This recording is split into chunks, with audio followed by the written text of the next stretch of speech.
नमस्कार दोस्तों,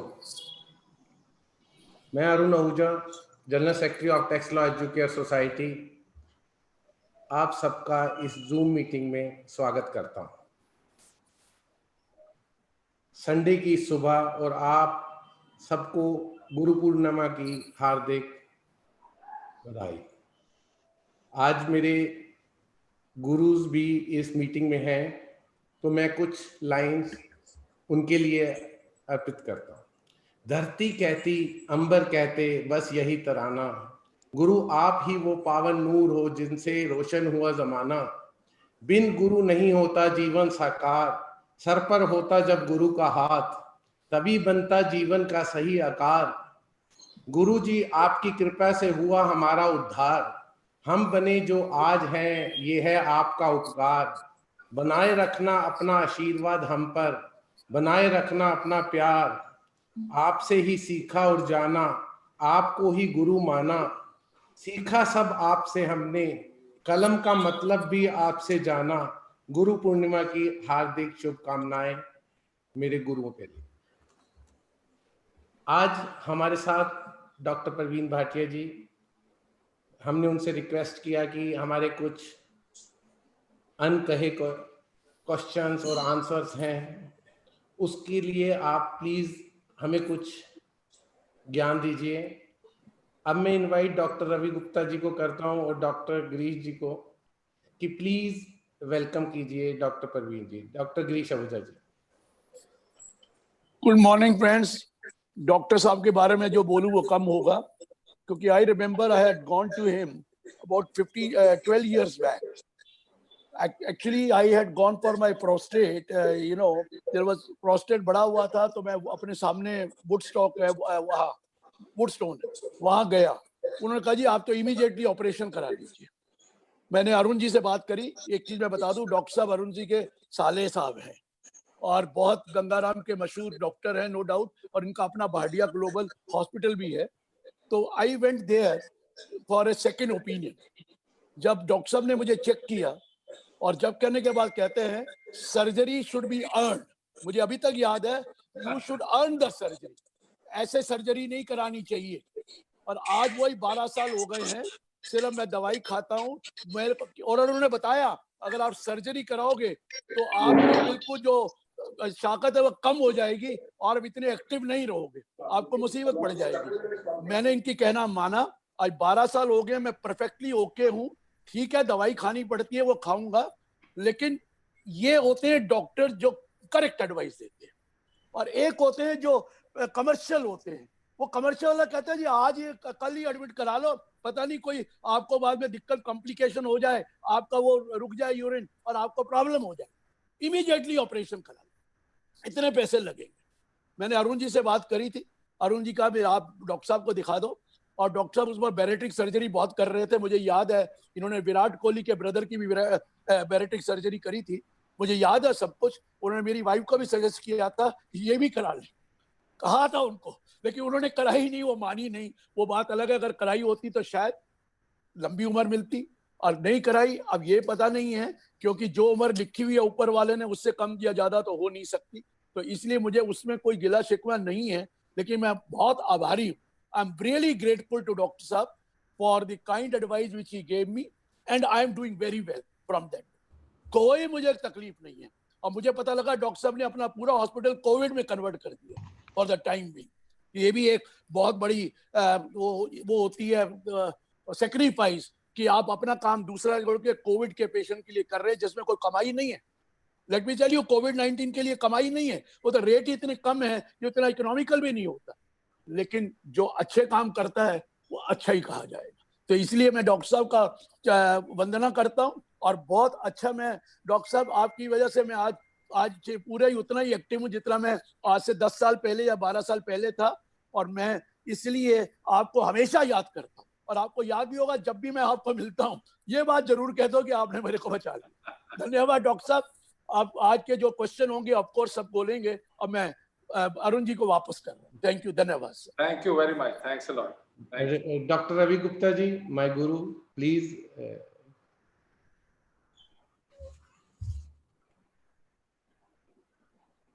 अनम्यूट करो सर।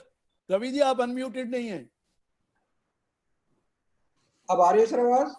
हाँ जी, अब आ रही है, अब आइए। ओके। अरुण जी, पहले मैं आपको धन्यवाद देना चाह रहा था, आपने बहुत अच्छी जो गुरु वंदना सुनाई उसके लिए। और डॉक्टर प्रवीण भाटिया के बारे में तो जो कहें, जैसे अवधि सर ने कहा वो कम है। जब कोविड का टाइम था, जब पैनिक चल रहा था, तब हमें भी बहुत घबराहट हो रही थी कि अगर कुछ ऐसा हो जाए तो क्या करना चाहिए, कहाँ जाएं, किसके पास जाएंगे, कैसे करेंगे। तो मेरी अरुण से इसके बारे में एक बारी चर्चा हुई, तो अरुण ने कहा मैं डॉक्टर साहब से बात करता हूँ।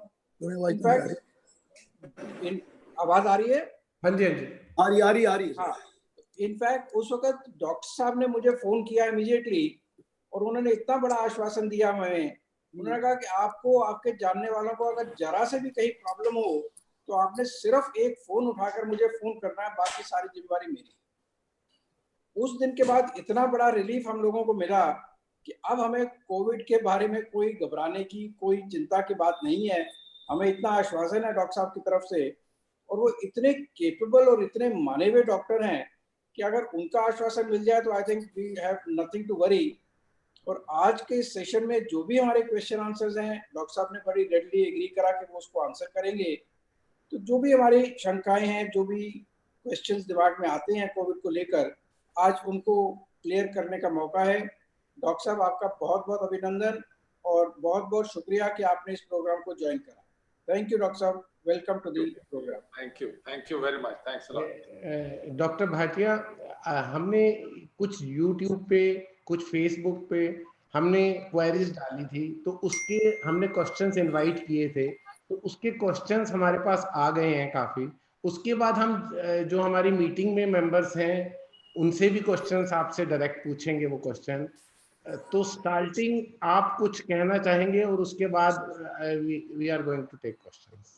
डेफिनेटली मैं ये कहना चाहूंगा म्यूट कर दूंगा तो खुलेगा नहीं। मैं ये कहना चाहूंगा कि सबसे पहले गुरुओं को नमस्कार, थैंक यू वेरी मच।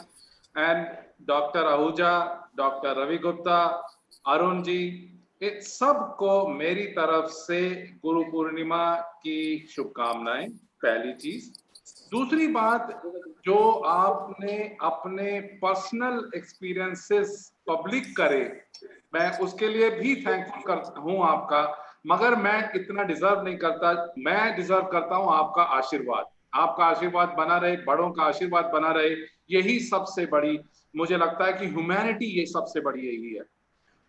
और इस सेशन में, आज के ये सेशन में हमने और अरुण जी ने मिलके ये तय किया कि पहले हम स्लाइड्स नहीं प्रेजेंट करेंगे।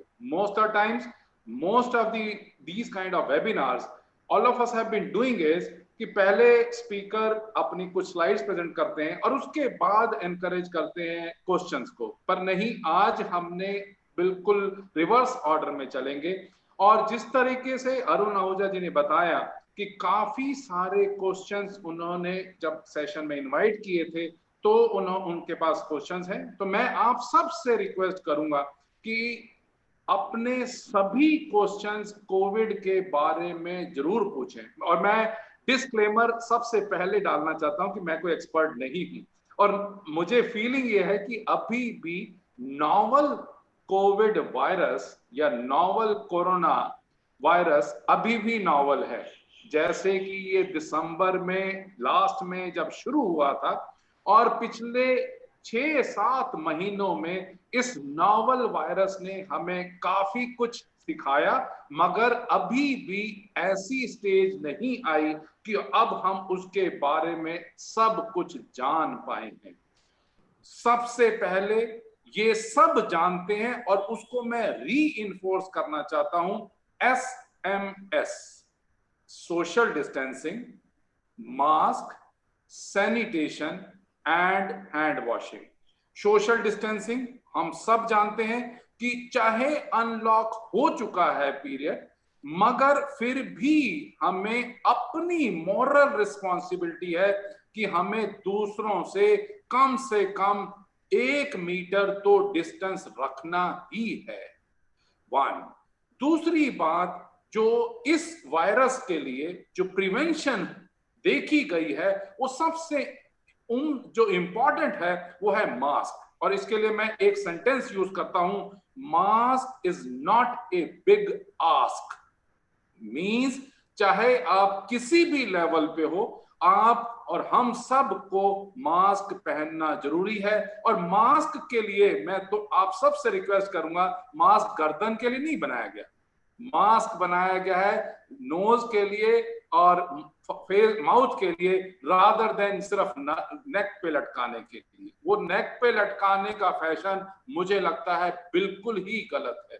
तो हम सब को ये एक अपनी तरफ से मॉरल रिस्पॉन्सिबिलिटी फील करनी चाहिए कि हमारी वजह से किसी और को इन्फेक्शन ना हो।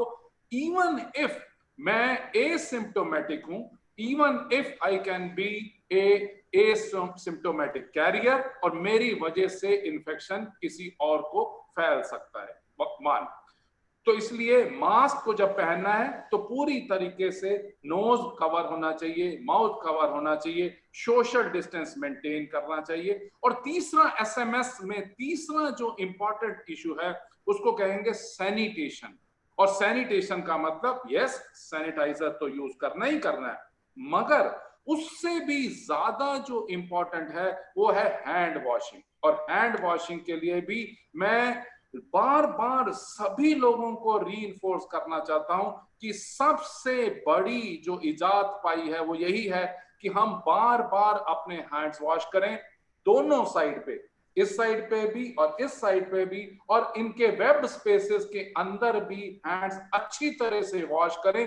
और एक हम अपनी आदत में शुमार कर लें कि हर ऑब्जेक्ट को छूने के पहले, छूने के बाद, कोई भी कंप्यूटर या फाइल या व्हाट्सएवर थोड़े टाइम के बाद हैंड वॉश करते रहे, so that even if for example कोई खाना बाहर से मंगवाया भी है, अगर उसके पैकेट को हमने हाथ लगाया है और अगर बाई चांस उन्होंने खाना लाते हुए उसके ऊपर अपने कोरोना वायरस छोड़ भी दिया है, तो भी हम अपने हाथ बार बार वॉश करते रहेंगे और अपने हाथों को बार बार नोज, आईज और ईयर्स पे नहीं लगाएंगे तो चांसेस हैं कि हम उसको वायरस को नहीं ले पाएंगे। एंड दूसरा एस्पेक्ट मैं आप सब से एक रिक्वेस्ट करता हूं कि इस समय सबसे ज्यादा इंपॉर्टेंट है साइलेंट स्प्रेडर।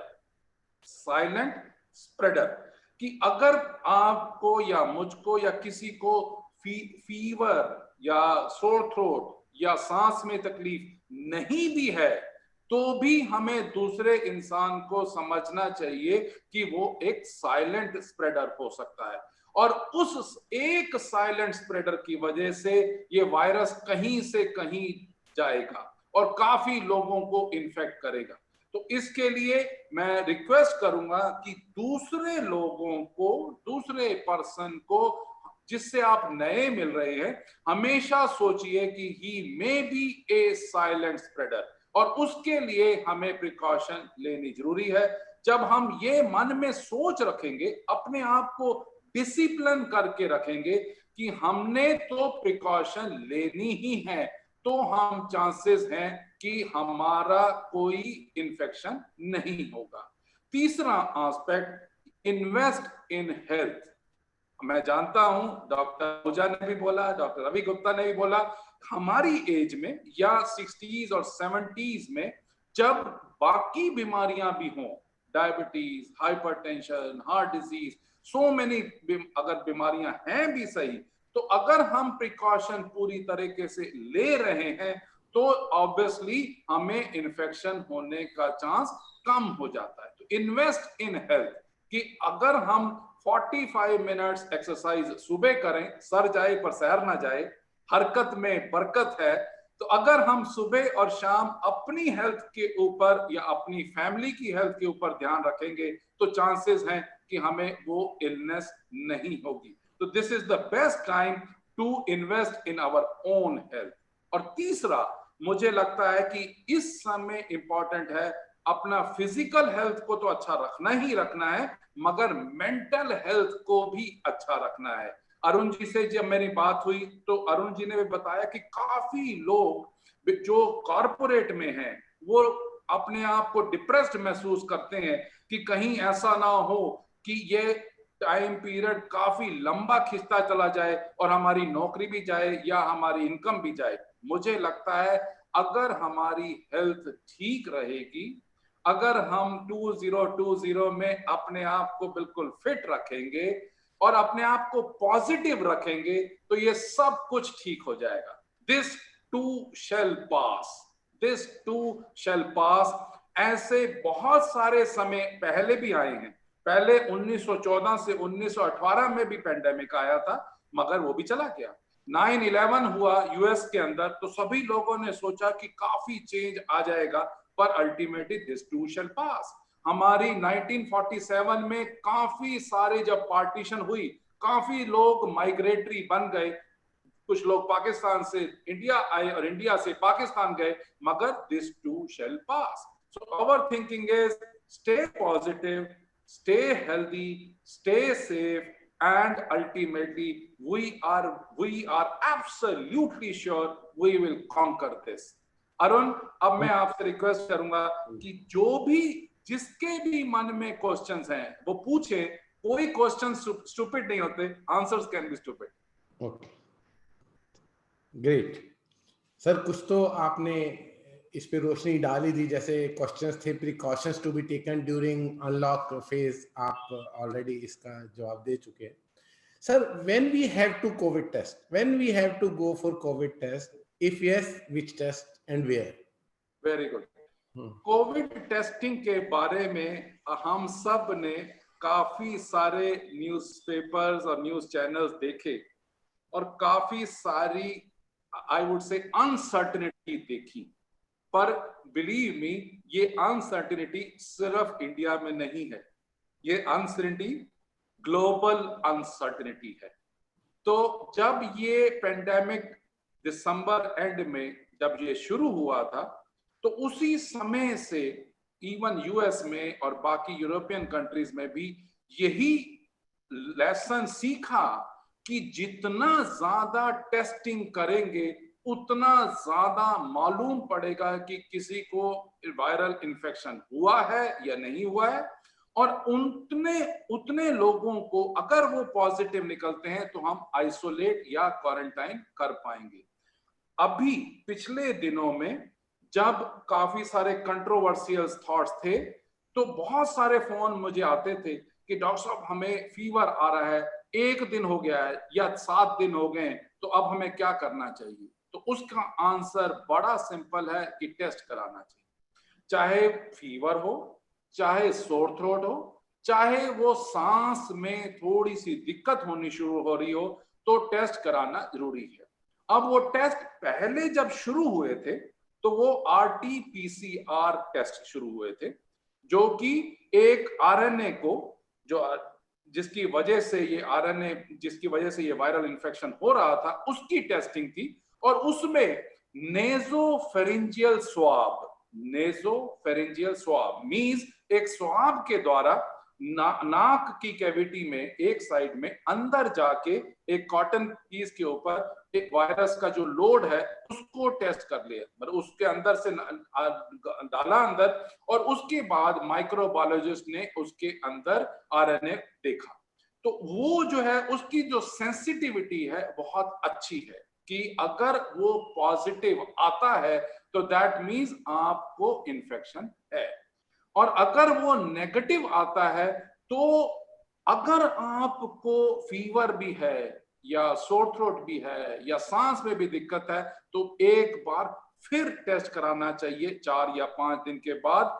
क्यों? क्योंकि 2 चीजें हैं, एक तो है टेस्टिंग और एक है क्लिनिकल टेस्टिंग, कि अगर आपने ये सारे फीचर्स थे और अगर पॉजिटिव आ गया तो इसका मतलब आप कोविड पॉजिटिव हैं, और अगर मान लो पहली बार में कोविड नेगेटिव आया मगर आपको अभी भी फीवर चल रहा है, अभी भी सोर थ्रोट है, अभी भी सांस में दिक्कत है, तो हो सकता है कि 4 या 5 दिन के बाद जब वो नेजोफेरिंजियल स्वाब लेंगे तो उसके अंदर पॉजिटिव आ सकता है। तो ये था टेस्ट RT-PCR कोविड टेस्ट। और जो दूसरा टेस्ट है जो बहुत ही लेट स्टेज में ICMR ने रिकमेंड करना शुरू किया, उसको कहते हैं rapid antigen test. Rapid antigen test, rapid antigen test उन लोगों के लिए है जो स्पेशली हेल्थ केयर वर्कर्स हैं। फॉर एग्जांपल अगर हॉस्पिटल में है और आपको जल्दी से पता करना है कि 1 घंटे में पता करना है कि इसमें नेगेटिव है या पॉजिटिव है, तो उसके लिए रैपिड एंटीजन टेस्ट है। जो आरटीपीसीआर टेस्ट था वो 6 घंटे मिनिमम लेता है रिपोर्ट बनाने में कि पॉजिटिव है या नेगेटिव। मगर इसमें एक कैच है, कैच ये है कि जो रैपिड एंटीजन टेस्ट है वो अगर नेगेटिव आता है तो आप 100% श्योर नहीं है कि आपको कोविड है या नहीं है। अगर पॉजिटिव आया फिर तो श्योर हो गए कि आपको कोविड पॉजिटिव हो। मगर अगर नेगेटिव आया है और साथ में अगर सिम्टम्स हैं, फीवर है, सोर थ्रोट है, मैं बार बार इसी चीज को एम्फेसाइज कर रहा हूं, सिम्टम्स, क्लिनिकल सिम्टम्स भी बहुत इंपॉर्टेंट है। तो अगर ये सिम्टम्स हैं तो डेफिनेटली आरटीपीसीआर टेस्ट कराना चाहिए, और उसमें अगर पॉजिटिव है तो you should be treated as positive, अगर वो नेगेटिव है then you should be treated as negative.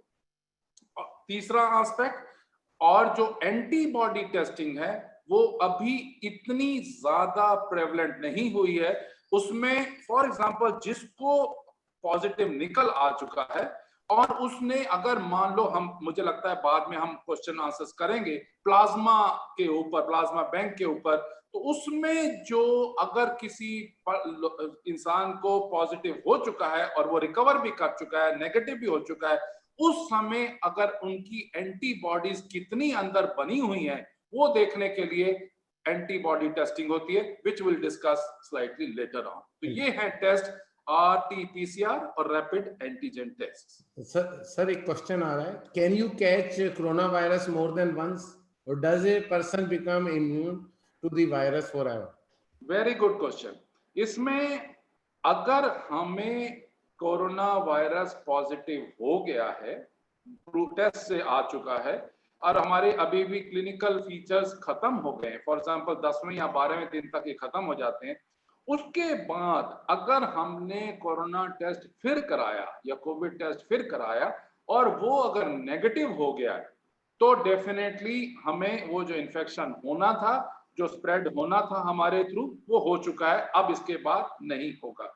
मगर क्योंकि अभी ये एक शॉर्ट पीरियड है, अभी सिर्फ 6 महीने हुए हैं इस नोवेल वायरस को आए हुए, तो ये अभी तक प्रूव या डिसप्रूव नहीं किया गया है कि लॉन्ग रन में इम्यूनिटी हो गई या नहीं हुई। हो सकता है कि आपको सारी उम्र के लिए इम्यूनिटी हो जाए, कि आपको क्योंकि एक बार पॉजिटिव हो चुके हो, एक बार नेगेटिव आ चुका है, उसके बाद दोबारा इन्फेक्शन ना हो। मगर अभी भी ये कहना 100% कि यस आपको दोबारा इन्फेक्शन नहीं होगा वो गलत है। उसकी अभी भी रिसर्च चल रही है, फाइनल आंसर अभी भी नहीं मिला है। सर कुछ क्वेश्चंस प्लाज्मा थ्योरी पे, थेरेपी पे हैं, तो उसके लिए a lot of articles claim that plasma therapy is one of the few treatment that has shown promise in India. Countries like US had been trying this for a while. Or what exactly does plasma therapy for COVID-19 involves? What are the risks associated with it? और जब एक recovered होते हैं और plasma को donate करते हैं, तो क्या उससे 1 to 1 ही होता है कि एक डोनर से एक ही बेनिफिटेड होता है, या एक डोनर से कई पेशेंट्स बेनिफिटेड हो सकते हैं? तो इसके बारे में, और आप इनकरेज करेंगे डोनर प्लाज्मा के लिए, और क्या ये नेसेसरी है इस वक्त कि जो लोग रिकवर हो गए हैं? क्योंकि देखिए आज भी 25,000 24,000 हैं, और अब हम यूएस के बाद पर डे के हाइक में सेकंड चल रहे हैं, और हमारी रिकवरी रेट हाई है, और हमारे पास काफी लोग जो रिकवर हो चुके हैं वो हैं। तो क्या हम उनका यूज कर सकते हैं और उनसे रिक्वेस्ट कर सकते हैं please? Very good, very nice question. इसका आंसर अभी जैसे मैंने बताया था कि आपको एक बार कोरोना पॉजिटिव आ गया, कोविड पॉजिटिव आ गया, और 10-12 दिन के बाद आपने फिर जब टेस्ट कराया तो वो नेगेटिव आ गया। जब वो नेगेटिव आ गया, दैट मीन्स अब आप अपना काम शुरू कर सकते हैं without infecting others, but still taking the precautions of mask, hand washing etcetera. अब मान लो किसी और को कोविड पॉजिटिव आया है और मान लो कि उनको कोमॉर्बिडिटीज भी हैं, कोमॉर्बिडिटीज मतलब डायबिटीज, हाइपरटेंशन, हार्ट डिजीज, और उनका जो वायरल लोड है, जो वायरस उनके अंदर जा चुका है, वो वायरल लोड ज्यादा है और ज्यादा संक्रमण होने की वजह से उनकी हालत डे बाय डे डिटेरियोरेट कर रही है। मैंने जैसे पहले भी एक्सप्रेस किया था कि 95% पेशेंट्स तो सिर्फ फ्लू करके ठीक हो जाएंगे, 95%। इसलिए पैनिक की जरा भी जरूरत नहीं है। 95% लोग तो फ्लू समझ के, वायरस भी फ्लू करेगा, थोड़ा सा फीवर करेगा, थोड़ा सा सोर थ्रोट करेगा और उसके बाद ठीक हो जाएंगे। मगर सिर्फ 5% में ये चांसेस हैं कि जब वायरल लोड ज्यादा होगा तो उसकी वजह से डिटोरेशन हो सकती है, और वो डिटोरेशन थोड़ी सडन भी हो सकती है इन 3 to 3.5% पेशेंट्स में। जब उस समय वो स्टेज है कि आपका फीवर भी चल रहा है और सांस में दिक्कत भी बढ़ती चली जा रही है, सोर थ्रोट भी है, तो उस समय डेफिनेटली एक इंडिकेशन है कि हम जो अपने हाथ में आर्म्स हैं वो यूज करें, और उसके लिए प्लाज्मा पहली चीज। दूसरी, for example anti viral agents, remdesivir या फ्लूवेर या बाकी जो आइवरमेक्टिन, ये सब मेडिसिन हैं, मगर इसके और एससीक्यूज के बारे में भी जो टेबलेट्स हैं, तो इसके बारे में भी काफी लोग स्टडीज चल रही हैं, मगर अभी भी बियॉन्ड डाउट ये कहना कि 100% फायदा होगा या नहीं होगा, ये अभी प्लस माइनस है। मगर इंटरमीडिएट स्टेज में, दैट मीन्स आप बिल्कुल थोड़ा सा फीवर था, आपकी सिचुएशन खराब होनी शुरू हुई, तो उस समय प्लाज्मा देने से डेफिनेटली एडवांटेज हो रहा है, एडवांटेज मिल रहा है। अब प्लाज्मा आप लाएंगे कहां से? प्लाज्मा या ब्लड डोनेशन, जैसे कि हमेशा किसी को ब्लड एक किस्म से जैसे हम देते हैं उसी तरीके से प्लाज्मा देते हैं, उसमें उसी इंसान को प्लाज्मा देना होगा जो पहले पॉजिटिव आया था, फिर उसके बाद वो नेगेटिव हो गया, उसके जो बॉडी के अंदर एंटीबॉडीज बन चुके हैं, वो एंटीबॉडीज नेक्स्ट पेशेंट जिसमें थोड़ा सा सीवियर होता जा रहा है इन्फेक्शन, उसमें काम कर सकते हैं, उसमें एडवांटेज दे सकते हैं। अगर पेशेंट बिल्कुल ही सीवियर फॉर्म में आ चुका है, that means approximately 1 to 2% patients of the total infections अगर वो वेंटिलेटर पे चले गए हैं और बहुत ही severe form of lung infection हो चुका है, उसमें प्लाज्मा ज्यादा काम नहीं करता। तो मॉडरेट जो स्टेज है उसमें प्लाज्मा काम करता है, और इट इज बेटर आप जब अगर मान लो कोरोना पॉजिटिव हो चुके हो, उसके बाद आपकी जो लोकल अथॉरिटीज हैं उन सबको मालूम है कि आप अब ठीक हो चुके हैं, तो डेफिनेटली अगर हमें चांस मिलता है प्लाज्मा डोनेट करने का for the well being of another human being, definitely we should do it, we should go ahead. उसमें कोई नुकसान नहीं है, फायदा डेफिनेटली है। और जो एंटीबॉडीज, ये मत सोचो कि हमारी एंटीबॉडीज ही सारी दूसरे पे चली जाएंगी, ऐसा नहीं है।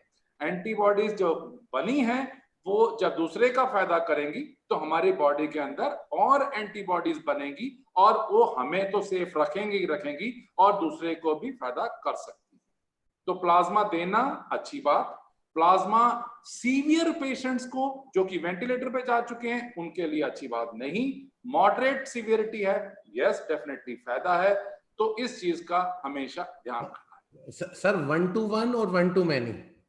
1 to 1 इज ऑलवेज बेटर, क्योंकि इसमें होता क्या है ना कि एक टाइम पे जब प्लाज्मा लेते हैं तो अप्रोक्सीमेटली 1-1.5 घंटा लगता है और वो हम एक किसी पेशेंट को दे सकते हैं। मगर कुछ समय के बाद अगर फिर भी आप एंटीबॉडी टेस्ट करा सकते हैं, अगर एंटीबॉडी टेस्ट अच्छे आ रहे हैं तो बाद में भी दिया जा सकता है। मगर इस समय बेटर आंसर ये रहता है कि एक पेशेंट से दूसरे पेशेंट को दे दिया जाए। सर ये कोई ब्लड टाइप्स के ऊपर, ये भी कोरोना वायरस की फाइट में ब्लड टाइप जैसे A+, B+, O, क्या इसका कोई रिलेशन है दोनों का आपस में, या? Very good question. कुछ लोग सोचते हैं कि मेरा ओ पॉजिटिव हूं मैं, इसलिए मुझे इन्फेक्शन नहीं होगा, और मेरा दुश्मन जो है वो बी पॉजिटिव है तो उसको हो जाएगा। ऐसा कुछ नहीं।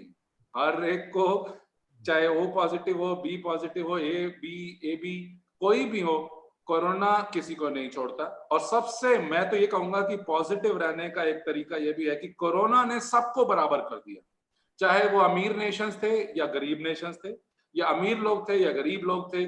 उसने कहीं, उसके मन में, कोरोना के मन में कोई भेदभाव नहीं है। उसके मन में तो यह है कि अगर इसको इन्फेक्शन करना है तो करना ही है। अगर ये पहले शुरू में जब ये इन्फेक्शन, हम सब जानते ही हैं, जब ये शुरू हुआ था तो मोर देन 60 इयर्स की जब एज होती थी, डेफिनेटली एक डर था। और मगर अब रिसेंटली आप इमेजिन करिए कि यंग पेशेंट्स में भी वायरल लोड बड़ा होने की वजह से भी सीरियसनेस आती जा रही है, डेथ्स भी हो रही हैं। तो इसके लिए मैं पहले वाली जो मन में जो धारणा थी, क्योंकि हम तो एल्डरली नहीं हैं, हम तो यंग हैं, इसलिए हमें कोई जरूरत नहीं है मास्क पहनने की या सोशल डिस्टेंस की या हाथ धोने की, वो गलत धारणा है। तो उसके लिए रिक्वेस्ट यही है, यंग और old, take all the precautions, blood group B और ए और whatsoever, there is no difference. Sir एक क्वेरी है कि नियरली डिकेड लग जाता है नई वैक्सीन को रिसर्च करने के लिए, तो अब क्या डिफरेंट हो रहा है कि अब ये वैक्सीन को शॉर्ट पीरियड ऑफ टाइम में हम एक्सपेक्ट कर रहे हैं? क्योंकि वैसे तो वैक्सीन क्या हम टेस्टिंग कम कर रहे हैं, या उसकी क्या रीजन है कि इतनी जल्दी हमने वैक्सीन बनानी शुरू की और हम 4 to 5 मंथ्स में उसका रिजल्ट भी चाह रहे हैं, जबकि डिकेड्स लग जाती है एक वैक्सीन को डेवलप करने के लिए? प्लीज।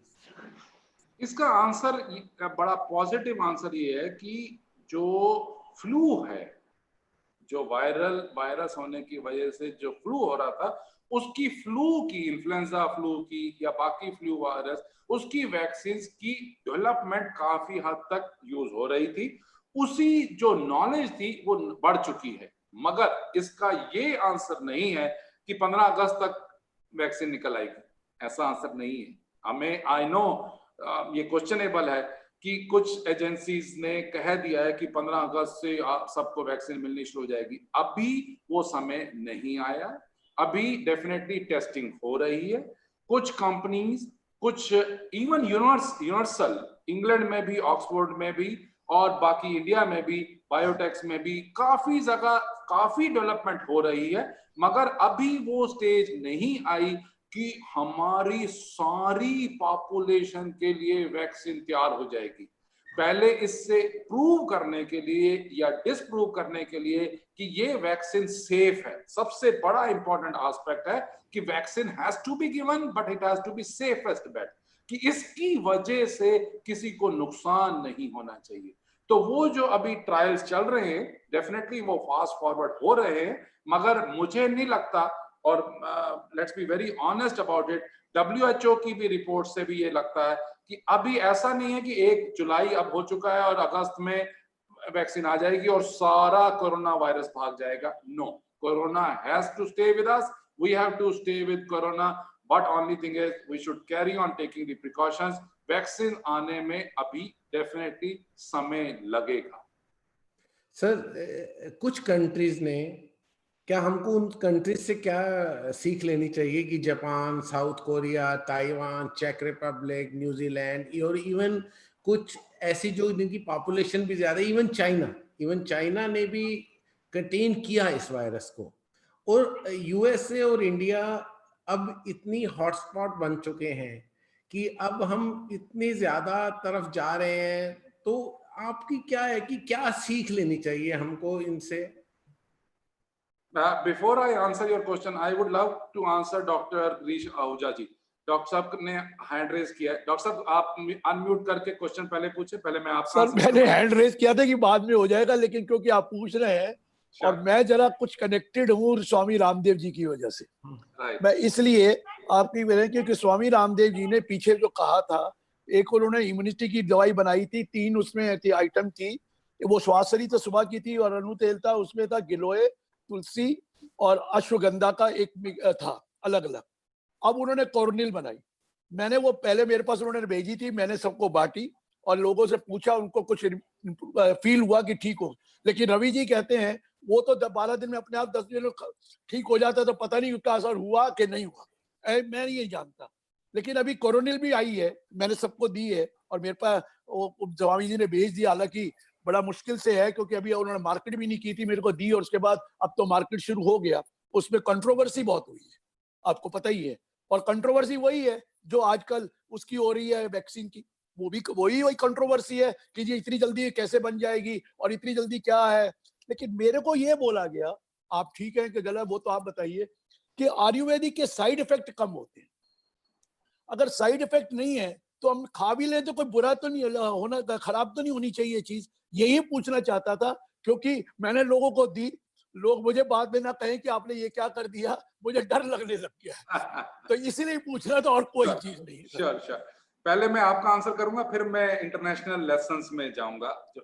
इसका आंसर एज आपने बिल्कुल ठीक प्रेजेंट किया कि कंट्रोवर्शियल है, और अभी भी let's be very honest and straight about it, कि चाहे वो इंग्लैंड की वैक्सीन है, चाहे वो बाकी चाइना की या बाकी सारी कंट्रीज की जो प्रोग्रेस हुई है, उसके लिए हमें प्रूव और डिसप्रूव करना बहुत लाजमी है कि ये इफेक्टिव है या इफेक्टिव नहीं है। मगर ये कहना कि क्योंकि होम्योपैथी या आयुर्वेदिक मेडिसिन के साइड इफेक्ट्स नहीं होते तो इसलिए लेनी चाहिए, वो मुझे लगता है गलत धारणा है। क्योंकि हम देखते हैं कि जो आयुर्वेदिक मेडिसिन की भस्म होती है, फॉर एग्जांपल अगर किसी इंसान ने भस्म बहुत टाइम तक लेते रहे ये सोच के कि इसके साइड इफेक्ट नहीं होते, तो बहुत ज्यादा साइड इफेक्ट्स हो सकते हैं, लिवर के अंदर प्रॉब्लम हो सकती है। तो इसलिए मुझे लगता है कि इस चीज पे हमें अभी इतना विश्वास नहीं करना चाहिए कि इसके साइड इफेक्ट्स नहीं है, इसलिए इफेक्ट्स होंगे या नहीं होंगे, ले लेते हैं, नहीं लेना चाहिए। और दूसरी बात यह है कि जब तक ये पूरी तरीके से साइंटिफिक स्टडी ना हो जाए और साइंटिफिकली प्रूव ना हो जाए कि इनको पॉजिटिव था, इन्होंने मेडिसिन ली, इनकी वजह से नेगेटिव हो गए, यस वो that will be the answer. और उसके लिए भी सिर्फ 100 पेशेंट्स की जरूरत नहीं है, इसके लिए तो लैक्स ऑफ पेशेंट्स की भी जरूरत है, सो दैट ट्रायल्स बिल्कुल रैंडमाइज्ड ट्रायल्स हो, सो दैट हम उसके ऊपर विश्वास कर सकें। इसमें थोड़ा सा मुझे लगता है कि चैलेंज ये आया कि थोड़ा जल्दबाजी में डिसीजन ले लिया गया। तो जब जल्दबाजी में without doing much of research if such kind of decisions are taken, तो डेफिनेटली इट बिकम्स कंट्रोवर्शियल। तो मैं अपनी तरफ से आपको रिक्वेस्ट करूंगा कि अभी देने की और लेने की जरूरत नहीं है। अभी आप 90% में वैसे ही आ रहे हैं, अगर आप लेंगे भी सही तो भी 90% ठीक हो जाएंगे, नहीं भी लेंगे तो भी 90% में ठीक हो जाएंगे। डॉक्टर साहब वैसे मैं भस्म नहीं बिलीव करता, गिलोय तो मैं 2 साल से ले रहा हूँ, आंवला जूस मैं 2 साल से 15 साल से ले रहा हूँ, मैं एलोवेरा भी 15 साल से ले रहा हूँ, मेरा तो चश्मा भी उतर गया था उस एलोवेरा को और यूज करने के लिए। और गिलोय भी बहुत अच्छी चीज है। तुलसी तो मैं रोज ताजी खाते ही खाते हैं, तो उसमें है ही क्या, उसमें 3 चीजें तो हैं, तुलसी, अश्वगंधा, गिलोय। तो मैं इसलिए सोच रहा हूँ कि अगर मैं तो ले ही नहीं रहा दवाई, क्योंकि मैं तो रोज ही ले रहा हूँ, तो रोज ही खाते हैं पुराने और नेचुरल खाया जा रहा है, तो वाई टेक दिस। लेकिन मेरे को जो ये कंट्रोवर्सी तो आएगी सर, ये तो पक्की बात है, कंट्रोवर्सी तो आएगी। लेकिन ये मैंने देखा है, प्रूवन फैक्ट है कि गिलोय बहुत अच्छी चीज है, ये प्रूवन फैक्ट है। और तुलसी तो सभी को पता है, हमारे घर के पुराने तो सारे तुलसी की बातें तो होती थी। मैं तो कई सालों से दालचीनी, लौंग, काली मिर्च का काढ़ा कई साल से ले रहा हूं। इसके लिए डॉक्टर साहब मैं बिल्कुल सेम चीज अपने आप पे बता दूं कि मुझे भी नेचुरल थेरेपी में बहुत ज्यादा विश्वास है। मैं भी अभी भी ऐनक नहीं लगाता हूं। लोग मुझसे पूछते हैं कि आप इस उम्र में ऐसे ऑपरेशन कैसे कर लेते हैं, इतने प्रिसाइज, जो बिना ऐनक लगाए, या आप कैसे बालों को या बाकी सब। तो व्हाट आई मीन से कि तुलसी, आंवला मैं भी रोज लेता हूं और पिछले कई सालों से लेता आ रहा हूं, और I feel very happy about it. तो नेचर ने हमारे लिए बहुत कुछ दिया है, बस हमें उसकी नॉलेज होनी जरूरी है और उसके ऊपर विश्वास होना जरूरी है। और उसकी वजह से अब ये अगर रिसर्च प्रूव कर देती कि यस पॉजिटिव नेगेटिव में कन्वर्ट हो गए, definitely we are going to accept, nothing against anyone, but definitely we are going to accept the research product. Now Thank coming you, sir. back to the Arun Ahuja's questions, कि जो क्या lessons लिए हमने पिछले कुछ महीनों में from Italy, from UK, from America and China especially, और कि सबसे पहला जो लेसन जो ले लिया साउथ अफ्रीका, साउथ कोरिया से और जापान से, टेस्ट टेस्ट टेस्ट। जितने ज्यादा हम टेस्ट करेंगे, जितनी ज्यादा पॉजिटिव आएंगे भी सही, तो उनको हम आइसोलेशन या क्वारंटाइन कर पाएंगे, उसकी वजह से हम पेंडेमिक को कंटेन कर पाएंगे।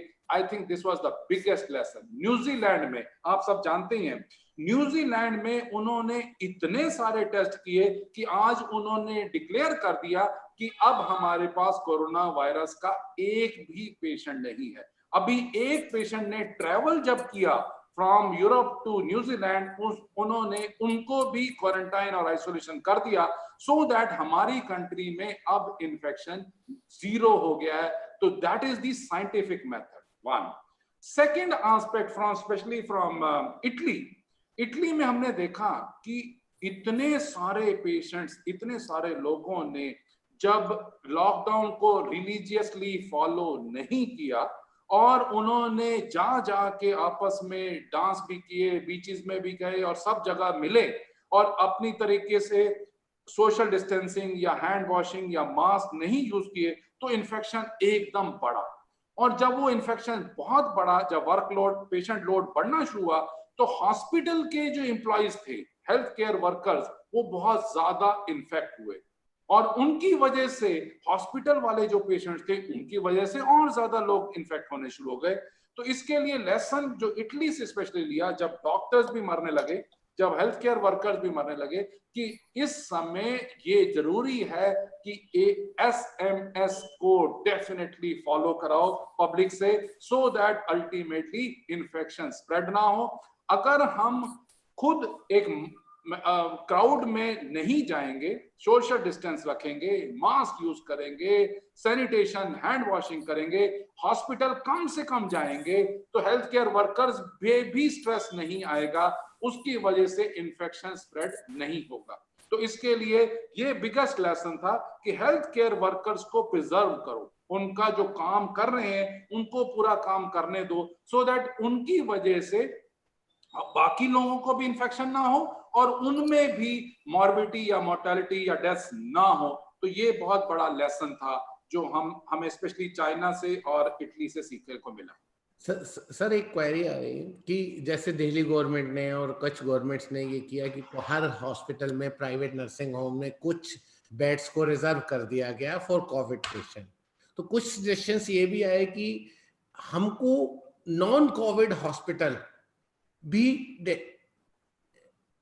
असाइन करने चाहिए, क्योंकि इस वक्त क्या है कि ओल्ड एज, जैसे कोई डायलिसिस की जरूरत है और किसी को उनको हॉस्पिटल को विजिट करने की जरूरत है, अगर हम हर नर्सिंग होम में कोविड पेशेंट्स के रखेंगे तो हॉस्पिटल में जाने के लिए डर पैदा हो जाता है।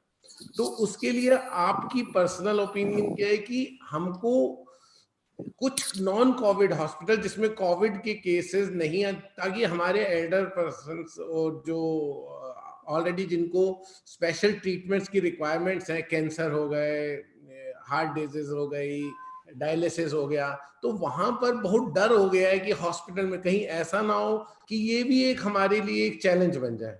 बहुत अच्छा अरुण, ये स्पेशली मैं ये कहना चाहूंगा कि ब्राजील के अंदर जो और बाकी कंट्रीज में भी काफी ज्यादा इसी टाइप का प्लस माइनस चलता रहा और कुछ जगहों पे, कुछ हॉस्पिटल्स, कुछ कंट्रीज में बिल्कुल क्लियर हो गया कि ये कोविड के लिए डेडिकेटेड हॉस्पिटल्स हैं और ये नॉन कोविड हॉस्पिटल्स हैं।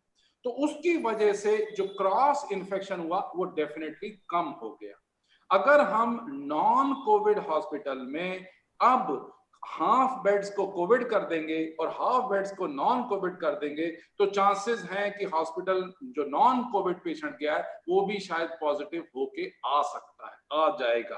तो इसके लिए डेफिनेटली एक पॉलिसी थी। मैं ये नहीं कहना चाहता, मैं कंट्रोवर्सी में नहीं डलना चाहता about the decisions of Delhi government versus LG versus central government, but our thinking is loud and clear कि जितना ज्यादा हो सकता है सेपरेट रखना चाहिए covid and non covid patients को, सो दैट आपस में इन्फेक्शन के चांसेस कम से कम हो। दूसरी बात, जब ये पेंडेमिक पहली बार आया, ये जब नॉवल करके वायरस आया, किसी को मालूम अभी भी नहीं है और पहले भी नहीं था कि कितने समय तक ये चलेगा, अनसर्टेनिटी बहुत ज्यादा है। तो इसमें अब डेफिनेटली ये सोचना चाहिए कि कहीं ऐसा ना हो जाए कि हम कोविड की ट्रीटमेंट करते करते नॉन कोविड पेशेंट्स को लूज करना शुरू कर दें। तो मुझे लगता है कि नॉन कोविड पेशेंट्स को भी अब बहुत केयरफुल होना चाहिए कि अपनी हेल्थ को इग्नोर नहीं करें। डेफिनेटली डॉक्टर्स से, चाहे वो टेलीमेडिसिन के थ्रू या हॉस्पिटल्स के थ्रू या क्लिनिक्स के थ्रू, डेफिनेटली एडवाइस लेते रहें, सो दैट, क्योंकि अभी हमें मालूम नहीं कि ये 1 महीना या 4 महीने या 6 महीने अभी लगेंगे। तो नॉन कोविड पेशेंट्स को भी डेफिनेटली पूरा हक है, और स्पेशली जो आपने अभी अच्छी तरह से मेंशन किया, ऑन्कोलॉजी के पेशेंट, कैंसर के पेशेंट्स, या स्पेशली जिनका ट्रांसप्लांट चल रहा है, जिनका डायलिसिस चल रहा है, जिनकी फॉर एग्जांपल प्रेगनेंसी वगैरह है, तो जब इनकी इम्यूनिटी कम होती है, एक स्पेशल केयर मिलनी चाहिए सो दैट इनको इन्फेक्शन ना हो और इन्फेक्शन की वजह से डेफिनेटली मॉर्बिडिटी या मॉर्टिलिटी बढ़ ना जाए। सर अरुण जी रवि जी ने हैंड रेज किया था, लेकिन वो वर्चुअल हैंड नहीं कर रहे, फिजिकल हैंड रेज कर। वर्चुअल करो सर, और रवि जी तो फिजिकल करा तो उनको अलाउ कर दो। रवि जी पूछिए प्लीज। यस डॉक्टर साहब, एक ये इम्यूनिटी की बात करते हैं आजकल हम कि भाई इम्यूनिटी बढ़ानी चाहिए, और इम्यूनिटी के लिए हम कहते हैं कि जैसे तुलसी खा लो, हल्दी खा लो, लौंग है, अपने जो भी तरीके हैं इम्यूनिटी बढ़ाने के। अब ये सब हम रेगुलरली लेते रहते हैं, पर क्या इसका कोई मेजर भी है? अब मेरी इम्यूनिटी कितनी बड़ी है, ठीक है नहीं है, क्या इसका कोई टेस्ट या कोई मेजर इसका हो सकता है? Wonderful question. इसका बेसिकली क्या है कि इम्यूनिटी बूस्टर्स बहुत सारे थे, बहुत सारे हैं। जैसे डॉक्टर गिरीश आहूजा जी ने कहा कि नेचुरल बूस्टर्स जो हैं वो बेस्ट बूस्टर्स हैं, है ना? तो आप भी वही एग्री कर रहे हैं कि definitely we should carry on taking those immunity boosters. मगर अब ये जो अटैक है, ये जो इम्यूनिटी का कोरोना का अटैक है, वेदर उतनी इम्यूनिटी पे इफेक्ट करेगा या नहीं करेगा, उसके लिए अभी टेस्ट नहीं है, उसके लिए अभी टेस्ट नहीं है। बाकी अगर इम्यूनिटी के लिए हम IgG, IgM level blood test करते हैं और उससे मालूम पड़ जाता है कि हमारे को कितना रेजिस्टेंस हमारी बॉडी के अंदर डेवलप हो चुकी है। मगर इसके लिए, कोरोना के लिए IgG पॉजिटिव होना या IgM पॉजिटिव होना या इम्यूनोग्लोबुलिन्स पॉजिटिव होना, उसके लिए पहले इन्फेक्शन होना होगा। इन्फेक्शन हो जाएगा तो बॉडी के अंदर पॉजिटिव आएगा। तो इसलिए हमें कोशिश यही होनी चाहिए कि अपनी बॉडी की रेजिस्टेंस को नेचुरल तरीके से, एक्सरसाइज करने से, डाइट अच्छी रखने से डेफिनेटली इम्यूनिटी को बढ़ाए रखें। जहां पे भी किसी को भी लगता है कि इम्यूनिटी कम है, एंड जैसे मैंने अभी मेंशन किया था, कैंसर पेशेंट्स या ट्रांसप्लांट पेशेंट्स या डायलिसिस वाले पेशेंट्स, या इन लोगों की इम्यूनिटी डेफिनेटली कम होती है, तो हम कई बार ऐसे डिसीजंस लेते हैं कि इवन कीमोथेरेपी की ड्रग्स बंद कर देते हैं या कम कर देते हैं। क्यों? क्योंकि इस समय इम्यूनो सप्रेशन वायरस की वजह से हो रहा है। तो टेस्टिंग नहीं, मगर नेचुरल इम्यूनिटी बूस्टिंग कंटिन्यू करो। सर कुछ क्वेश्चंस हमारे पे मीटिंग्स के भी आ रहे हैं और यूट्यूब के भी आते हैं। शिवम, कुछ क्वेश्चंस यूट्यूब के भी लीजिए, फिर हमारे पास जो क्वेश्चन बचे हुए हैं अभी तो उसको हम फिर लेते हैं, क्योंकि कुछ मीटिंग्स में जो हमारे अटेंड कर रहे हैं पार्टिसिपेंट, उनके भी। Firstly, thank you so much for this amazing presentation, sir. First question is coming from CA Anuruddh Tiwari. एक मिनट, आपको मैं पहले कॉम्प्लीमेंट देना चाहूंगा कि आपकी बैकग्राउंड और virtual background doctor Girish Ahuja ji की सिमिलर है, सैन फ्रांसिस्को ब्रिज है, तो you are on the right path.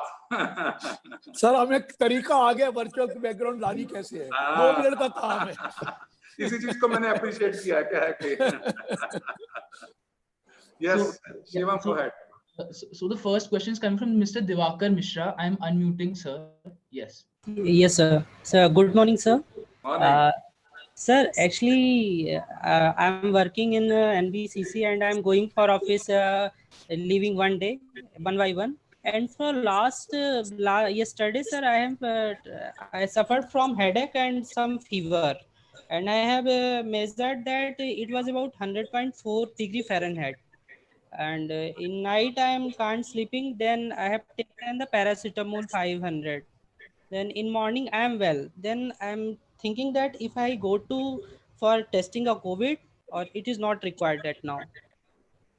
मेरी फीलिंग बड़ी स्ट्रॉन्ग फीलिंग है इस बारे में कि Yes, sir. अगर आपको फीवर चल रहा है और अगर 100 से ज्यादा फीवर हो रहा है और 2 या 3 दिन तक चलता चला जा रहा है तो डेफिनेटली टेस्टिंग करानी चाहिए। और ऐसे बहुत सारे एग्जांपल्स हैं, मैं साफ आपको बताऊंगा, बहुत सारे एग्जांपल्स हैं जो ये सोचते थे कि हमें फीवर चल रहा है, हमने तो किसी से कांटेक्ट नहीं किया, मगर वो पॉजिटिव निकले और वो पॉजिटिव निकले और उसके बाद सारा परिवार पॉजिटिव हो गया। तो इसमें answer is loud and clear कि अगर फीवर कंटिन्यू हो रहा है, अगर सोर थ्रोट चल रहा है, अगर सांस में जरा भी दिक्कत हो रही है, अगर कोई भी कोमॉर्बिडिटी है, डायबिटीज है, हाइपरटेंशन है या हार्ट डिजीज है या कुछ है, तो डेफिनेटली टेस्ट कराना चाहिए। और जब अगर आप रोज ऑफिस में जा रहे हैं तो आपको यूनिवर्सल प्रिकॉशंस लेनी ही चाहिए और कोशिश यही करना चाहिए कि अभी हॉस्पिटल अपने ऑफिस में मत जाएं, क्योंकि you can be a silent spreader and if you are a silent spreader, आपकी हो सकता है इम्यूनिटी अच्छी हो, आप हो सकता है 10 दिन 12 दिन में ठीक हो जाएं, मगर कुछ अगर आपने वायरल लोड किसी एजेड को दे दिया या किसी ऐसे इंसान को दे दिया जिसके घर में एजेड लोग हैं, तो हो सकता है इन्फेक्शन ट्रांसमिट होना चलाता जाए। तो इसके लिए मेरी रिक्वेस्ट ये है, अभी आपने सबने मीडिया में देखा होगा, भिलवाड़ा में और जयपुर में दूल्हा दुल्हन शादी हुई और उसमें कितने सारे लोग आए, अल्टीमेटली 48 घंटे के बाद दूल्हा की डेथ हो गई। Why? Because he was having fever and still he collected people, और उसकी वजह से उन्होंने टेस्ट नहीं कराया था, इसकी वजह से कितने सारे लोगों को उन्होंने इन्फेक्शन दे दिया होगा, वो आज सोचने की बात है। तो मेरी रिक्वेस्ट आपसे ये है कि अगर फीवर आ रहा है, there is no point in not getting the test done. Test करा के निश्चिंत हो जाओ, पॉजिटिव हो तो भी निश्चिंत हो जाओ कि 90% ठीक हो जाओगे, 95% ठीक हो जाओगे। अगर बाकी क्वारंटाइन तो कर लोगे, अपने आप को घर में तो रख लोगे, अपने परिवार को, बूढ़े माँ बाप को तो बचा लोगे, और अगर मान लो नेगेटिव आते हो तो भी प्रिकॉशन लेते रहो जब तक कि फीवर बिल्कुल ठीक ना हो जाए। Thank you dear. जी सर, तो एक सर क्वेश्चन ये था कि सर डायरेक्ट जाके हम टेस्ट करा सकते हैं कि उसके लिए प्रिस्क्रिप्शन इम्पोर्टेंट जरूरी है? अभी तक यही सिचुएशन है कि आपको डॉक्टर को मिलना होगा और डॉक्टर से डेफिनेटली लिखवाना होगा, तभी कोविड टेस्ट हो सकता है। बीच में अभी 2 दिन पहले ही आईसीएमआर की गाइडलाइंस थी कि सबका राइट है कि टेस्ट करा सकते हैं, पर मैं ये इन गाइडलाइंस में या इन कंट्रोवर्सीज में नहीं जा रहा हूँ, क्योंकि बहुत सारी situations daily change, dynamic change होती जा रही है। तो इस समय स्टेटस ये है कि आपको किसी डॉक्टर को मिलना चाहिए, डॉक्टर को अपना फीवर चेक कराना चाहिए और प्लस उनसे रिक्वेस्ट करनी चाहिए कि सर मैं अपना टेस्ट कराना चाहता हूं, तो definitely he can ask for right it और रिटर्न प्रिस्क्रिप्शन से आपका टेस्ट हो सकता है। Yes sir, thank you sir. Good, God bless you. Next question is coming from Dr. Ankit Bhatia. Yes. Sure. Hello, good morning. I'm Dr. Ankit Bhatia. I'm working as an SR in Safdarjung Hospital, and I also done my corona duty. We have seen, I'm very happy and very glad that I got this platform to share whatever experience that I have gained or working in corona wards and even operating on cases on corona in emergency. And one question, that was a wonderful presentation by Dr. Praveen Bhatia. And further, I would like to ask one more question, because this is the dilemma that we are facing in day-to-day life. As the cases are growing in number, usually the family groups are coming positive. It's not just the one family member is coming positive. These days, multiple family members living under the same roof are coming positive. So I would like to have your views if like multiple family members living in the same roof or the same household, sharing the same kitchen, comes positive. So what is the isolation? How family members should distance from each other? Like, do we need to isolate each person in different room, or they can live normal life and wait for the time to pass as they isolate from the society themselves? Very nice question, Ankit. I must say you are more experienced in dealing with these kind of patients than I am, as simple as that, and you are operating on COVID positive patient also, and it is a real service to mankind. It is a real service to mankind that you are doing. One. Second thing is, अभी जैसे अभी मेरे से किसी ने पूछा था, अगर घर में किसी को फीवर हुआ है और उसको टेस्ट कराना चाहिए या नहीं टेस्ट कराना चाहिए, मुझे लगता है उसका आंसर आपने ज्यादा दिया कि अल्टीमेटली अगर मुझे पॉजिटिव निकल आया तो मैं अपने सारे परिवार को भी डेफिनेटली बचा सकता हूं उनसे आइसोलेशन करके, क्वारंटाइन करके। अगर मेरा पॉजिटिव आया, मुझे डेफिनेटली एक कमरे में रहना चाहिए और मुझे बार बार हैंड वॉश करना चाहिए, मुझे पूरी प्रिकॉशन लेनी चाहिए कि बाकी फैमिली मेंबर्स को इन्फेक्शन ना हो। मगर अब देखने में आ रहा है कि जब एक ने प्रिकॉशन नहीं ली तो बाकी लोगों को, परिवार के लोगों को भी इन्फेक्शन होता चला जा रहा है, और उस समय हो सकता है कि उन लोगों को सिम्टम नहीं भी आए तो भी पॉजिटिव आ रहे हैं, तो उस समय डेफिनेटली उस परिवार को कंटेन कर लेना चाहिए और बाकी लोगों से नहीं मिलना चाहिए। आइडियल आंसर तो यह है कि अगर आपका घर इतना बड़ा है कि हर एक कमरे में रह सकते हैं और एक दूसरे से दूर रह सकते हैं, नथिंग लाइक इट। मगर अगर आपने सबने टेस्ट करा लिए और सबके अगर पॉजिटिव आए हैं और आपके घर में इतनी स्पेस नहीं है कि आप अलग अलग रह सकते हैं, it is fine, because all of you are positive, you are not. अगर कोई पेरेंट्स हैं फॉर एग्जाम्पल, अगर वो नेगेटिव हैं और आप बच्चे सब पॉजिटिव हो चुके हैं तो हमारी ड्यूटी है कि पेरेंट्स को बिल्कुल आइसोलेट कर दें, पेरेंट्स को बिल्कुल दूर रखें, सो दैट उनको हमारी वजह से इन्फेक्शन ना हो, बच्चों को अलग रखें। तो आंसर बड़ा सिंपल है कि पहली चीज प्रिवेंशन है। अगर प्रिवेंट कर लिया, अपने आप तक इन्फेक्शन सीमित रखा, डेफिनेटली यस। मगर अगर आपने पेरेंट्स को या बाकी लोगों को इन्फेक्ट कर दिया है तो अगर उनको कोमॉर्बिडिटीज हैं, अगर डायबिटीज है या बाकी सारी बीमारियां हैं, तो चांसेस हैं कि उनको सिवियरिटी बढ़ सकती है। और बट फिर भी पूरा ध्यान रखें, फीवर अगर 100 से ऊपर आता है तो पैरासिटामोल या क्रोसिन या डोलो 650 लेते रहें, और सोर थ्रोट या सांस में जरा भी दिक्कत आती है तो उनका एक्सरे चेस्ट जरूर कराना चाहिए, उससे मालूम पड़ेगा कि अगर इन्फिल्ट्रेशन या निमोनाइटिस हो रहा है या नहीं हो रहा। और अगर डायबिटिक भी है, हार्ट डिजीज भी है, तो सीटी स्कैन तक कराना पड़ सकता है। तो मेरी फीलिंग ये है कि yes, one should take utmost precautions कि ये इन्फेक्शन को एज ए साइलेंट स्प्रेडर हमने स्प्रेड नहीं होने देना। Good. So the next question is coming from CA Anirudh Tiwari. Yes, you are online, sir. नमस्कार प्रवीण सर। तो सबसे पहले मैं डॉक्टर गिरीश आहूजा जी और डॉक्टर रवि गुप्ता जी को सादर प्रणाम करूंगा। आज गुरु पूर्णिमा है, आप लोग हमारे गुरु हैं। और प्रवीण भाटिया जी को बहुत बहुत धन्यवाद करना चाहूंगा। सर, पिछले 2-3 महीनों से आप सेशन ले रहे हैं टैक्स लॉ एजुकेटर सोसाइटी में, और रेगुलर में ज्वाइन करता हूं और देखता हूं तो काफी हेल्पफुल रहा ये सेशन। अभी सर रिसेंट एक मेरे को थोड़ा सा डिलेमा है, थोड़ा प्रॉब्लम है, वो मैं डिस्कस करता हूँ।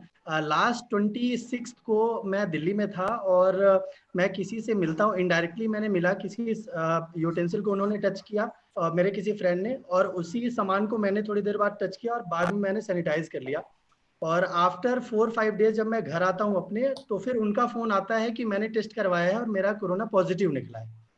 सो आई वॉज शॉक्ड कि अब मैं क्या करूं, बहुत टेंशन में आ गया था। जबकि आज 27 के बाद देखें तो आज 8 दिन करीब हो गए हैं, मेरे को किसी भी तरीके का कोई भी सिम्टम, ना तो फीवर, कभी बॉडी टेम्परेचर मेरा चेंज हुआ, ना तो मुझे सांस लेने में कोई प्रॉब्लम है, ना टेस्ट में, ना मतलब डायरिया, किसी भी तरीके का कोई सिम्टम नहीं। आम एवरीथिंग इज ओके, नॉर्मल। मैं 12-14 घंटे काम करता हूँ, अभी भी कर रहा हूँ। मैं काढ़ा वगैरह थोड़ा सा लेता हूँ, गर्म पानी लेता हूँ। एक टैबलेट मुझे किसी डॉक्टर साहब ने सजेस्ट किया है, जिंक कोविड, तो मैं जिंक कोविड को दिन में 1 बार, और विटामिन सी का एक टैबलेट है विटामिन सी 500, उसको भी लेना शुरू कर दिया मैंने। और मैंने अपने आप को पहले दिन से ही आइसोलेट कर लिया था जब मैं दिल्ली से रीवा आया था।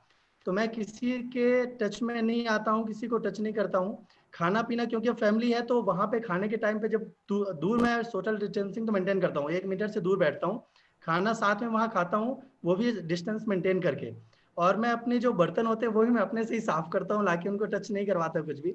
तो I am maintaining all this things, but थोड़ा सा वही है, एक टेंशन रहती है कि कहीं कोई दिक्कत ना हो।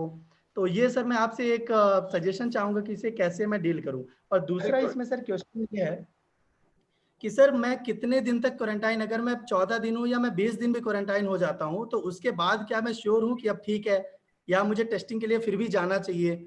सो I am just asking all this. Very good, excellent practical question. Answer है कि अभी टेस्ट नहीं कराने की जरूरत। अगर मान लो आपको अगले कुछ दिनों में फीवर आता है या कोई भी सिम्टम्स थ्रोट के होते हैं या सांस में कोई दिक्कत आती है, definitely we should have the low threshold of getting the test done. मगर अगर आप अभी भी एसिम्प्टोमेटिक हैं और अगले 5, 7, 10, 15 दिन तक भी एसिम्प्टोमेटिक रहेंगे, तो आपको उनकी वजह से डेफिनेटली वायरल लोड नहीं मिला है और आप यू कैन रेस्ट एश्योर्ड कि आपको इन्फेक्शन नहीं होगा। पर आपने, मुझे लगता है, इस दौरान में काफी समझदारी से बिहेव किया, काफी अच्छे तरीके से, कि अपने आप को तो डेफिनेटली एक किस्म से क्वारंटाइन रखा और दूसरों से सोशल डिस्टेंसिंग मेंटेन करी, मास्क डेफिनेटली लगा के रखा, हैंड वॉश बार बार करके रखे। I think it you deserve a good complement for that. और इसमें दूसरों को इन्फेक्शन ना हो जाए, बहुत अच्छी बात है, उसकी प्रिकॉशन ली। मुझे लगता है कि हमें सबको अपने आप को अंदर से झांकना चाहिए कि मेरी मोरल रिस्पॉन्सिबिलिटी है कि मेरी वजह से किसी और को इन्फेक्शन ना हो जाए। You have done a great job. And अगर 10-12 दिन, 5-7 दिन अभी और नहीं आपको फीवर या कोई तो प्रॉब्लम आती, कोई टेंशन करने की जरूरत नहीं। और अगर मान लो इन दिनों में फीवर आना होता, स्पेशली उनकी वजह से जिनसे आप मिले थे, तो वो अब तक आ चुका होता। तो इसलिए आप बस सिर्फ 4-5-7 दिन और एहतियात बरतिए और उसके बाद यूनिवर्सल प्रिकॉशन लेते रहिए, कोई दिक्कत वाली बात नहीं। Good, very good, thank you sir. Sir मेरे जो पेरेंट्स हैं वो एक्चुअली 60+ हैं, तो इसलिए मुझे थोड़ा सा उनके हिसाब से टेंशन होती है कि मैं तो, मैं कह रहा हूँ उसी के लिए भी उनका भी ध्यान रखना आपका हमारा फर्ज है। तो उनको भी डेफिनेटली सोशल डिस्टेंस मेंटेन रखो, उनको भी चेक करते रहो कि फीवर या सोर थ्रोट या सांस में या कोई दिक्कत नहीं आए। प्लस उनकी अगर मान लो कोमॉर्बिडिटीज हैं, डायबिटीज, हाइपरटेंशन, हार्ट डिजीज, उनकी भी वो मेडिकेशन बिल्कुल रेगुलर लेते रहें, तो फिर कोई आपत्ति नहीं है। तो सर जो जिंकोविट मैं लेता हूँ, मैं घर वालों को भी खिला सकता हूँ क्या वो टेबलेट? वो खिलाते रहो या ना खिलाते रहो, अल्टीमेटली आंसर एक ही है। कहने का सिर्फ मतलब ये है कि ये प्रूव या डिसप्रूव नहीं हो गया कि जिंकोविट या विटामिन सी की वजह से कोरोना भाग जाएगा या रह जाएगा। इम्यूनिटी स्ट्रांग हो जाएगी। साइकोलॉजिकली डेफिनेटली अगर आपको बेनिफिट दे रहा है, उसकी वजह से नुकसान कोई नहीं हो रहा। पर उसका डॉक्टर गिरीश आहूजा जी ने जो क्वेश्चन पूछा था कि वो आंवला या तुलसी या गिलोय, वो सेम आंसर है कि वो लेते रहो, वो पहले से लेते आ रहे हो, लेते रहो, उसमें कोई आपत्ति नहीं। पर ये सोच के लेना कि इसकी वजह से मेरा वायरस भाग जाएगा, वो गलत है। जी, next question. Thank you so much Bhatia sir, thank you, God bless you, God bless. Is Miss Rama online? If not, I'll be asking the question directly. Want to know, our neighbors who are 4 houses away had COVID case. How long do you have to observe the social distancing? Question है कि अगर 4 घर छोड़ के किसी को positive हैं, तो आपको कितने टाइम तक सोशल डिस्टेंसिंग मेंटेन करनी है? अभी टाइम नहीं निर्धारित हुआ है।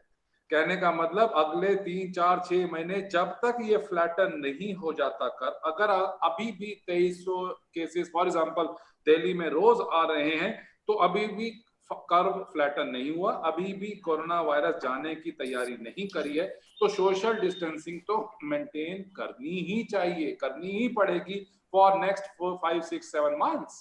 We have to be absolutely sure कि उनकी वजह से हमें इन्फेक्शन ना हो और हमारी वजह से किसी और को इन्फेक्शन ना हो। पर ये टाइम ड्यूरेशन कि सिर्फ मैं कहूं कि 10 दिन या 15 दिन, वो गलत आंसर। सर बात ये है कि डायन भी 7 घर छोड़ती है, ये तो सिर्फ 4 ही घर छोड़ रही है।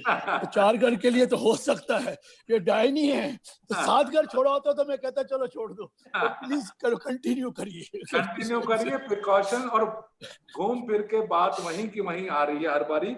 सोशल डिस्टेंसिंग, बिल्कुल सही बात, mask, sanitation, hand washing. Sir Devendra Yadav ji का क्वेश्चन आ रहा है, thus far it was believed that if this virus goes into stomach, it cannot survive the acidic environment. Is this correct? is oximeter useful to give an early warning? Very good. मैं पहले सबसे पहले तो complement देना चाहूंगा देवेंद्र यादव जी को कि he was the first one two join आज के सेशन में। उन्होंने बहुत जल्दी ज्वाइन कर लिया था। My compliments to you one. Thank you. Second thing is, आपको मैं डेफिनेटली कॉम्प्लीमेंट दूंगा कि आपने ज्वाइन किया। Second question is very good कि ये जो वायरस है ये एरोसोल वायरस है। एरोसोल का मतलब सांस की वजह से या जो रेस्पिरेटरी प्रॉब्लम्स हैं उसकी, उसमें ज्यादा वायरस है। और जब अगर आपने इंजेस्ट कर लिया तो स्टमक के अंदर ही एसिड होता है और उसकी वजह से वो डिस्ट्रॉय हो जाता है। डेफिनेटली वो डिस्ट्रॉय होता है, वो खत्म नहीं होता। मगर अभी लेटली कुछ लोगों ने देखा कि कुछ पेशेंट्स जो पॉजिटिव हुए भी थे और उसके बाद जब उनका स्टूल का एनालिसिस किया गया तो उसमें भी वायरस था। तो कहने का सिर्फ मतलब यह है कि फिर दोबारा से मैं भगवान कोरोना को कहूंगा कि कुछ अपने बारे में और ज्यादा बताओ, क्योंकि लोगों ने, हम सब ने यही सोचा था कि स्टमक में वो डिस्ट्रॉय हो जाता है और वो स्टूल्स में नहीं आता है, मगर अभी भी क्लैरिटी नहीं हुई है। तो इसलिए खाने से डेफिनेटली डिस्ट्रॉय होता है, पर एरोसोल्स जो स्प्रेड, जो छींक है, जो खांसी है, उसकी वजह से इन्फेक्शन हो सकता है। डेफिनेटली उसका हमें ध्यान रखना है कि कोई भी खांसी या कोई भी ऐसी चीज ना हो जो आपको हर इन्फेक्शन स्प्रेड कर सके। और yes, pulse oximeter, yes, good question. कि फॉर एग्जांपल अगर हमने फीवर चल रहा था और हमारे को सोर थ्रोट था और अभी हमें सांस की थोड़ी सी तकलीफ शुरू हुई है, हम घर में ही क्वारंटाइन करके रखे हुए हैं, पॉजिटिव निकल आए हैं, तो पल्स ऑक्सीमीटर से अपना ऑक्सीमेट्री चेक करते रहे। अगर 95 की फिगर है पल्स ऑक्सीमीटर में, दैट मीन्स आपकी ऑक्सीजनेशन ठीक चल रही है। अगर वो डिक्लाइन होनी शुरू हुई है 95 से 90, 90 से 85, 80, डेफिनेटली एक अलार्म बजना चाहिए। और वो अलार्म यही है कि उसी समय डॉक्टर को कांटेक्ट करना चाहिए और कोशिश यही करनी चाहिए कि डॉक्टर के टच में रहें। और अगर किसी समय भी सैचुरेशन ड्रॉप करनी शुरू हुई है तो हॉस्पिटलाइजेशन के बारे में सोचना शुरू कर देना चाहिए। ज्यादा देर सोचने की नहीं मिलेगी, इसलिए डॉक्टर को पहले से कांटेक्ट में रखना जरूरी है। इसके लिए मैंने डॉक्टर गिरीश आहूजा जी को भी, डॉक्टर रवि गुप्ता जी को भी, देवेंद्र जी को भी, सबको अपनी मेरी तरफ से ऑफर है। मेरा नंबर हमेशा 24/7 खुला रहता है, तो कभी भी आप मुझे फोन कर सकते हैं। Thank you sir. तो सर बोगस डॉक्टर हैं, डॉक्टर तो आप हैं, हम तो ऐसे ही डॉक्टर दूसरे वाले हैं। आप हमारे टीचर्स हैं जी, टीचर्स के टीचर्स हैं। मुझे मालूम है आपकी जिस तरीके से आप लेक्चर देते हैं, और मैंने आपके लेक्चर काफी बार अटेंड किए हैं। मुझे मालूम सर, आप आते रहे। जिस जज्बे से आप पढ़ाते हैं और जिस जज्बे से जो स्टूडेंट्स होते हैं आपके वो पढ़ते हैं, मैं आपका हमेशा के लिए बहुत ही ज्यादा शुक्रिया। बहुत सर, मिस्टर शिव आपसे डायरेक्ट क्वेश्चन पूछना चाहते हैं। Mister Shiv, till mister Shiv joins, I want कि आपको स्टूडेंट्स के लिए क्या मैसेज है जिनके एग्जाम्स पोस्टपोन हो गए हैं, NEET, JEE and various other exams, तो उनके लिए क्या मैसेज है? Can I speak? अनम्यूट कर दिया? यस। हाँ जी, हाँ जी। ओके। सबसे पहले तो मैं प्रवीण जी को धन्यवाद देना चाहता हूँ, क्योंकि मैं एक घंटे से लेक्चर सुन रहा हूँ। तो मैं WHO से रिटायर हुआ तो हमें WHO ने गाइडलाइन भेजी थी, और वो कहती हैं what comes from horse mouth is different what comes in theoretical things. तो क्योंकि आप कोविड को हर वक्त हैंडल कर रहे हैं, तो आपके जो पॉइंट्स हैं वो डिफरेंट हैं जो मुझे गाइडलाइन में नजर आए थे। तो इसके लिए मैं आपको बहुत धन्यवाद देता हूँ कि मुझे आपने मैसेज भेजा तो मैं ज्वाइन कर गया। और उससे पहले कि मेरे दो छोटे छोटे सवाल हैं, पर उससे पहले मैं एक जरा याद दिलाना चाहूंगा। आप ही ने मुझे बताया था, क्योंकि मैं आपको 50 साल से ऊपर से जानता हूँ, आपके इंटर्नशिप की बात है कि RML हॉस्पिटल में आप इंटर्नशिप पे थे। तो उस वक्त एक पेशेंट था जिसको कि बाकी सब डॉक्टरों ने कह दिया कि छोड़ दो अब ये बचेगा नहीं। तो इसने कहा, आपने कहा था नहीं मैं करूंगा, और उस पे आपने काफी मेहनत करके उस पेशेंट को बचा लिया था। This is called persistence. So this is a quality which I think you have carried on on forward for all these years. So congratulations and good luck. Hello. Am I able to hear? Yes, definitely. मैं आपका blessings का शुक्रिया करता हूँ. आपने हमेशा bless किया और मुझे अच्छी तरह से याद है कि doctor Ahuja ji and doctor Ravi Gupta ji एक पेशेंट थे जिनको नाम नहीं लेना चाहिए था हॉस्पिटल का, बट उसमें डिक्लेयर कर दिया था कि इस पेशेंट को तो कुछ नहीं है, ये तो हेड इंजरी का केस है और इसका कुछ नहीं हो सकता. पर मैंने कहा, मेरी शुरू से ये धारणा रही है और अभी भी वही धारणा मेंटेन्ड है कि ऐसा नहीं है. Never ever give up. We should give our best, and if we are able to give our best, definitely. और आप इमेजिन करो कि अगले 30 साल तक वो पेशेंट मेरे से मिलते रहे और हमेशा याद कराते रहे कि बाकी सारे डॉक्टर्स ने तो मुझे डिक्लेयर कर दिया था, डेड डिक्लेयर कर दिया था, आप हमेशा आपने मेहनत करी और बचाया. I am very very. आपको तो वो भगवान मानते थे, मुझे याद है ये वर्ड्स. हाँ जी. अब आप मेरे 2 छोटे से सवाल हैं कि पॉजिटिव देखने के लिए नेगेटिव है या पॉजिटिव है, उसके लिए नीडल इंसर्ट करते हैं. एक तो थ्रोट में तो करते हैं, थ्रोट में तो म्यूकस होता है. नोज में क्यों करते हैं? नोज में तो म्यूकस नहीं होता. क्योंकि मैं रेगुलरली योगा एक्सरसाइजेस कर रहा हूँ, अनुलोम विलोम कर रहा हूँ, मेरा नाक साफ रहता है. तो मेरे नाक में अगर नीडल डालेंगे तो छींकी आएगी, म्यूकस तो निकलेगी नहीं. इसमें एक नहीं, पहले मैं इसका आंसर करता हूँ. वो नीडल नहीं डालते, इसमें एक स्वाब डालते हैं. स्वाब का मतलब होता है कि जो नीडल स्टिक होती है, जो लकड़ी की टुकड़ी होती है फॉर एग्जांपल, या प्लास्टिक होता है, उसके दूसरी साइड पे जैसे हम ईयर साफ करते हैं ना, उसी टाइप की कॉटन लगी होती है. तो जब वो चाहे वो नेजोफेरिंजियल स्वाब लें या ओरोफेरिंजियल स्वाब लें, तो अगर नेजोफेरिंजियल स्वाब लेते हैं, हम सबको लगता है कि म्यूकस नहीं है, पर बॉडी के जो सेल्स हैं वो म्यूकस सिक्रीट करते रहते हैं और वो जो म्यूकस है वो गले में जाता रहता है. तो जब आपने स्टिक की नाक के अंदर भी, तो उसमें यील्ड जो है, वायरल यील्ड बहुत ज्यादा है एज कंपेयर टू ओरोफेरिंजियल यील्ड. तो इसके लिए आंसर है कि नेजोफेरिंजियल में स्वाब में ज्यादा चांसेस हैं वायरस को पिकअप करने के, इसलिए वो टेस्ट किया जाता है. नीडल से नहीं, ये तो स्टिक कहते हैं. यस. दूसरा सवाल छोटा सा ये है कि आप कहते हैं कि अल्कोहल वाला उससे साफ करिए, सैनिटाइजर से करिए या हैंड वॉश करिए, तो इन दोनों में से कौन सा बेटर है? क्योंकि जनरली मेरे जैसे आपको मैंने बताया था, मेरे ड्राइनेस बहुत हाथों पे रहती है, तो उसके लिए अल्कोहल वाला ठीक रहेगा या हैंड वॉश सोप वाला ठीक रहेगा? Very good question. इसमें आंसर इज कि पहले जो हमारे पेरेंट्स ने या ग्रैंड पेरेंट्स ने सिखाया कि hand wash is the best exercise. अगर हमने कहीं पे भी टच किया है, और जैसे मैंने अभी दिखाया कि हैंड्स को हर थोड़ी देर बाद मन में, जिसको कहते हैं ना, एक फीलिंग आनी चाहिए कि मेरे को तो हैंड वॉश करने हैं, और दोनों साइड पे, इस साइड पे भी और इस साइड में भी, और दोनों वेब्स के बीच में भी वॉश करने हैं, और बीच में कभी कभी सैनिटाइजर भी यूज करना है, सो दैट अल्कोहल की वजह से भी definitely we can take care. But I would put it this way, hand washing is far better than using a sanitizer. If you can combine it, nothing like it. नहीं, मेरा question ये है कि मैं तो confined to home हूँ, मैं बाहर तो जाता नहीं, फिर भी हैंड वॉश 3.5 महीने से गेट के बाहर पैर भी नहीं रखा. तो मुझे सैनिटाइजर यूज करने की जरूरत है? I would say hand washing अगर प्रॉपरली करते रहे तो करते रहो. ऐसा जरूरी नहीं है कि सैनिटाइजर की डेफिनेटली जरूरत है. अगर हैंड वॉशिंग पे आपने ध्यान रखा हुआ है, अपने आप को आइसोलेट किया हुआ है, अपने आप को किसी और से नहीं मिल रहे, hand wash is an good exercise. Continue with that. Okay जी, good luck. Thank you. Thank you. God bless you. God bless you for all your blessings. जैसे अब अनलॉक फेज चल रहा है तो ऑफिसेस खोल रहे हैं, तो एक क्वेश्चन है मिस्टर विमल जीत जी का कि our office complex is on AHU inter cooling system, तो how safe unsafe are we? Very good.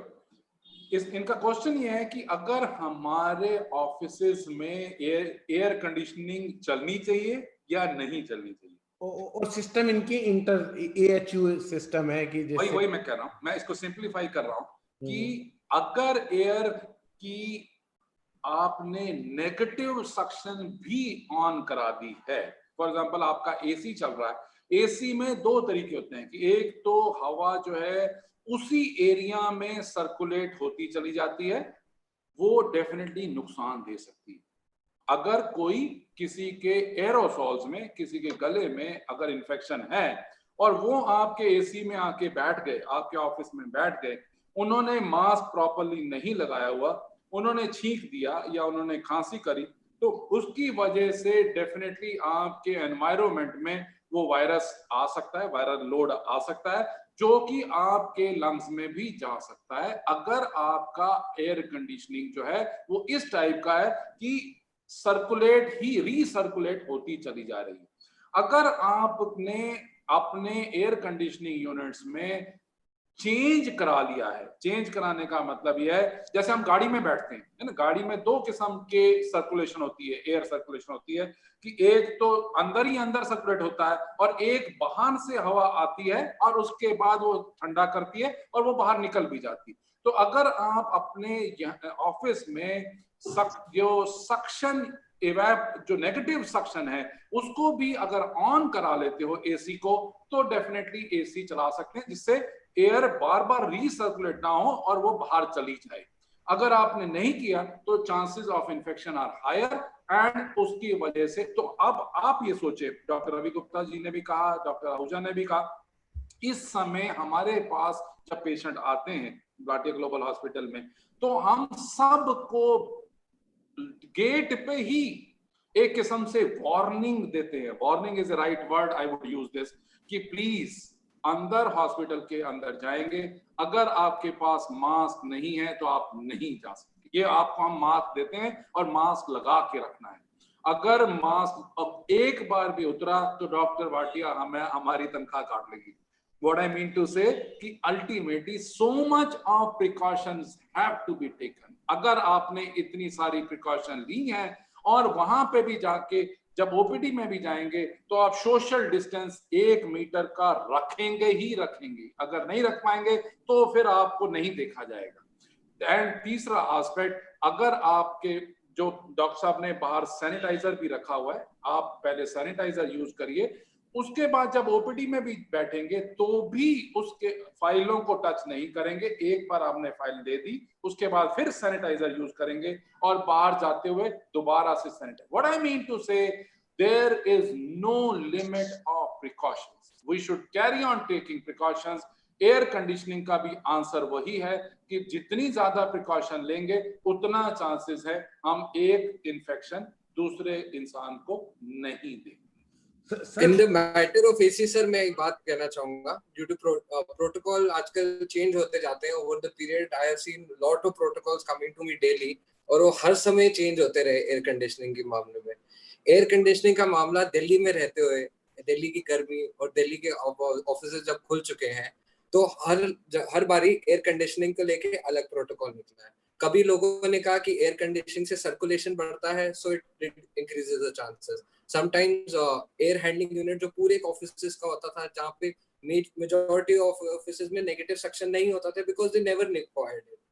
अभी जो कुछ ऑफिसेस में जहाँ पे कैबिन्स हैं, कैबिन्स के अंदर अलग से एसी है, तो अगर आप लोगों को सेग्रीगेट करके काम करवा रहे हैं और पर्टिकुलर कैबिन के आप एसी चला रहे हैं, तो उन कैबिन में जो लोग हैं उनको वार्न करिए कि आप अगर 3-4 लोग काम कर रहे हैं तो आपका जो एसी है, आपकी जो एयर सर्कुलेशन है वो इस एसी पे बेस्ड है। इफ समबडी खुदा ना खास्ता कोई बाद में कोई पॉजिटिव निकलता है तो उनकी ट्रेसिंग भी आसान हो जाती है, उनको मैनेज करना भी आसान हो जाता है, उनको आइसोलेट करना भी आसान हो जाता है। तो करंटली जो हम बोल रहे थे, जो even in hospitals what they are trying to do is they are trying to segregate the AC for each OPD, और हर ओपीडी का अलग एसी चला रहे हैं, अगली ओपीडी का अलग। तो काफी जगह हमारे इधर ये तो हुआ है कि अलग एसी यूज कर रहे हैं फॉर वार्ड, अलग एसी फॉर ओपीडी, कोई कॉमन एसी उन्होंने बंद कर दिए हैं। So it is recommended these days because of the overseeing the heat which is there, amount of Delhi की जो गर्मी है जितने डिग्रीज तक ये पार कर जाता है, तो बोल रहे हैं कि आप छोटे एरिया में अगर आप रह रहे हैं, कैबिन में रह रहे हैं, तो आप अपना एसी चला लें, अलग कैबिन में है तो वो अपना एसी चला लें ताकि एयर सर्कुलेशन लिमिटेड हो। अंकित, मैं इसके लिए एक रीइंफोर्सिंग वर्ड जो आपने कहा बिल्कुल ठीक कहा। इवन इन गंगाराम हॉस्पिटल जो सेंट्रल एसी हैं, जो ओपीडी के हैं, डेफिनेटली वो बंद कर दिए गए और जो इंडिविजुअल रूम्स की ओपीडी है उसमें पंखे ऑन कर दिए गए। कहने का सिर्फ मतलब यह है कि there is safety in more safety, there is safety in more safety. जितनी ज्यादा अपने आप को सेफ रख सकते हो उतना फायदा रहेगा। Thank you very much Ankit, good. Sir अब बस जल्दी, क्योंकि time we are already getting late. Sir कुछ प्रोसीजर्स हैं मेडिकल के जो कि डायरेक्ट कांटेक्ट में होते हैं और हमारे डेली यूज में होते हैं, जैसे डेंटिस्ट सर्विसेज, उसमें आप क्या राय देंगे? और एक फिर is it safe to travel by cab, auto? और एक क्वेश्चन, क्योंकि आप एक मल्टीपल इसका आंसर दे देंगे, can I get corona virus through food? Is it safe to eat take out from restaurant? Should non-vegetarian food be avoided? तो मुझे लगता है procedure, doctor procedure, one by one question answer करना चाहिए। पहला basic question ये है कि जो अगर खाना भी है ना, अगर खाना आपने बाहर से मंगवाना है, अगर वैसे तो अभी आंसर यही होना चाहिए कि घर बाहर का खाना मत खाएं, अपने घर का बहुत अच्छा घर का खाना बनाते हैं और खाना आप अगर बहुत अच्छा बन रहा है तो वही खाएं तो बेटर रहेगा। बाहर से मंगाने में सबसे बड़ी आपत्ति जो ये है कि मान लो जो इंसान फूड डिलीवर करने आया था, जो पैकेट देने आया था, स्पेशली मैं यंगर लोगों के लिए कहना चाहता हूँ, पिज्जा या व्हाट्सएवर जो मंगवाते हैं, क्या पता अगर वो पॉजिटिव है और उसने रास्ते में आपके खाने के डब्बे के ऊपर ही छींक दिया या खांसी कर दी, वायरल लोड ऊपर छोड़ दिया, और इवन इफ आपका कांटेक्ट पर्सनल कांटेक्ट नहीं भी रहा उनसे, वो रख के चले गए, मगर अगर डब्बे के ऊपर कवर के ऊपर वायरल लोड पड़ा हुआ है और आपने जाके उसको टच कर लिया, उसके बाद अगर हैंड वॉश कर लिए वेरी गुड, मगर अगर हैंड वॉश नहीं किए तो चांसेस हैं कि वो इन्फेक्शन आप उस वाले जो छींक से थी या खांसी से थे उससे वो इन्फेक्शन अपने अंदर ले सकते हो। तो इसके लिए मेरी रिक्वेस्ट ये है, specially for younger colleagues like Shivam, कि बाहर से खाना मत मंगाएं, घर वाला ही खाना सबसे अच्छा है, वही खाना रखें, उसके लिए डेफिनेटली बेटर रहेगा। और अरुण जी नेक्स्ट क्वेश्चन क्या? सर एक डायरेक्ट सर जैसे सर्विसेज ऑफ डेंटिस्ट, हाँ डेंटल ओपीडी में अभी भी मैं एक और आपसे शेयर करूंगा इस मामले में, अगर आपने डेंटल कोई प्रॉब्लम आ रही है तो पहले ये एश्योर करना है कि जो डेंटल सर्जन है वो भी कोविड नेगेटिव है या नहीं है। कहने का मतलब ये है कि चांस, क्योंकि ओरल कैविटी, क्योंकि नेजल कैविटी, क्योंकि रेस्पिरेटरी ट्रैक्ट बहुत ही एरोसोल्स इसके अंदर भरे हुए हैं, तो हो सकता है कि अगर वो डेंटल सर्जन एक्टिव है, even if he is taking all the precautions, most of dental surgeons are not working nowadays, अगर वो एक से दूसरे की ओरल कैविटी देख भी रहा है, और ऑब्वियसली ओरल कैविटी देखने के लिए काफी क्लोज भी जाना पड़ेगा, तो चांसेस हैं कि वो वायरल लोड तुम्हारे उस डेंटल सर्जन में भी आ सकता है। तो जहां तक कोशिश हो सके, अगर ये डेंटल ज्यादा तंग नहीं कर रही, पेन ज्यादा नहीं हो रही, कोशिश यही करें कि थोड़ा सा पोस्टपोन करते चले जाएं rather than visiting A dental surgeon, so that उनकी वजह से आपको इन्फेक्शन ना हो जाए।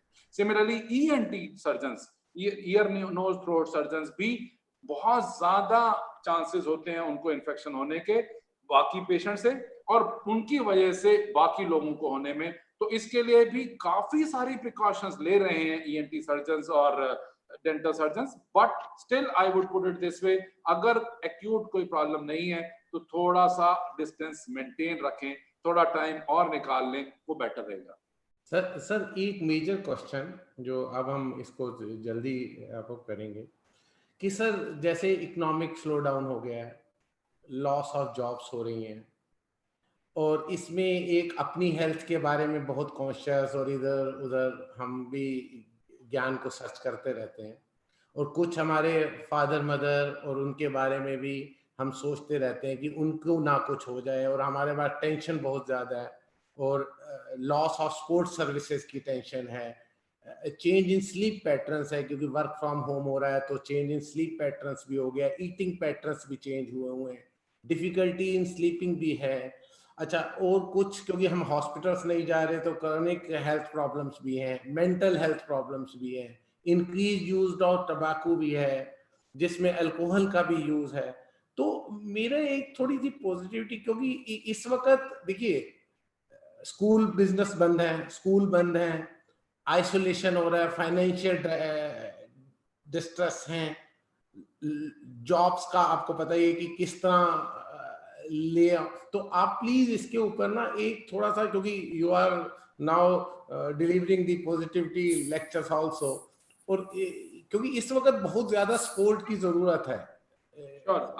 यंग जो अभी अभी जॉब्स में आए थे, और इवन बड़ी बड़ी कंपनीज ने भी ले ऑफ करना शुरू कर दिया है, तो ये फाइनल कहीं ऐसा ना हो कोरोना को डील करते करते हम कुछ और बड़ी प्रॉब्लम में फंस जाए।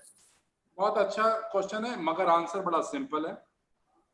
एज यू नो, पिछले 3-4 महीने में मैं काफी सारी मोटिवेशनल टॉक्स दे चुका हूं, और मुझे लगता है कि इस समय staying positive, mentally positive, health wise positive, it is very very important. और मैं एक बार ये स्पेशली कॉर्पोरेट वर्ल्ड के यंगर कोलीग्स को कहना चाहता हूं कि जान है तो जहान है। हमारे प्राइम मिनिस्टर साहब ने भी कहा जान है तो जहान है। कहने का सिर्फ मतलब ये है कि 2020 में इन्वेस्ट इन हेल्थ और अपने आप को पॉजिटिव रखो।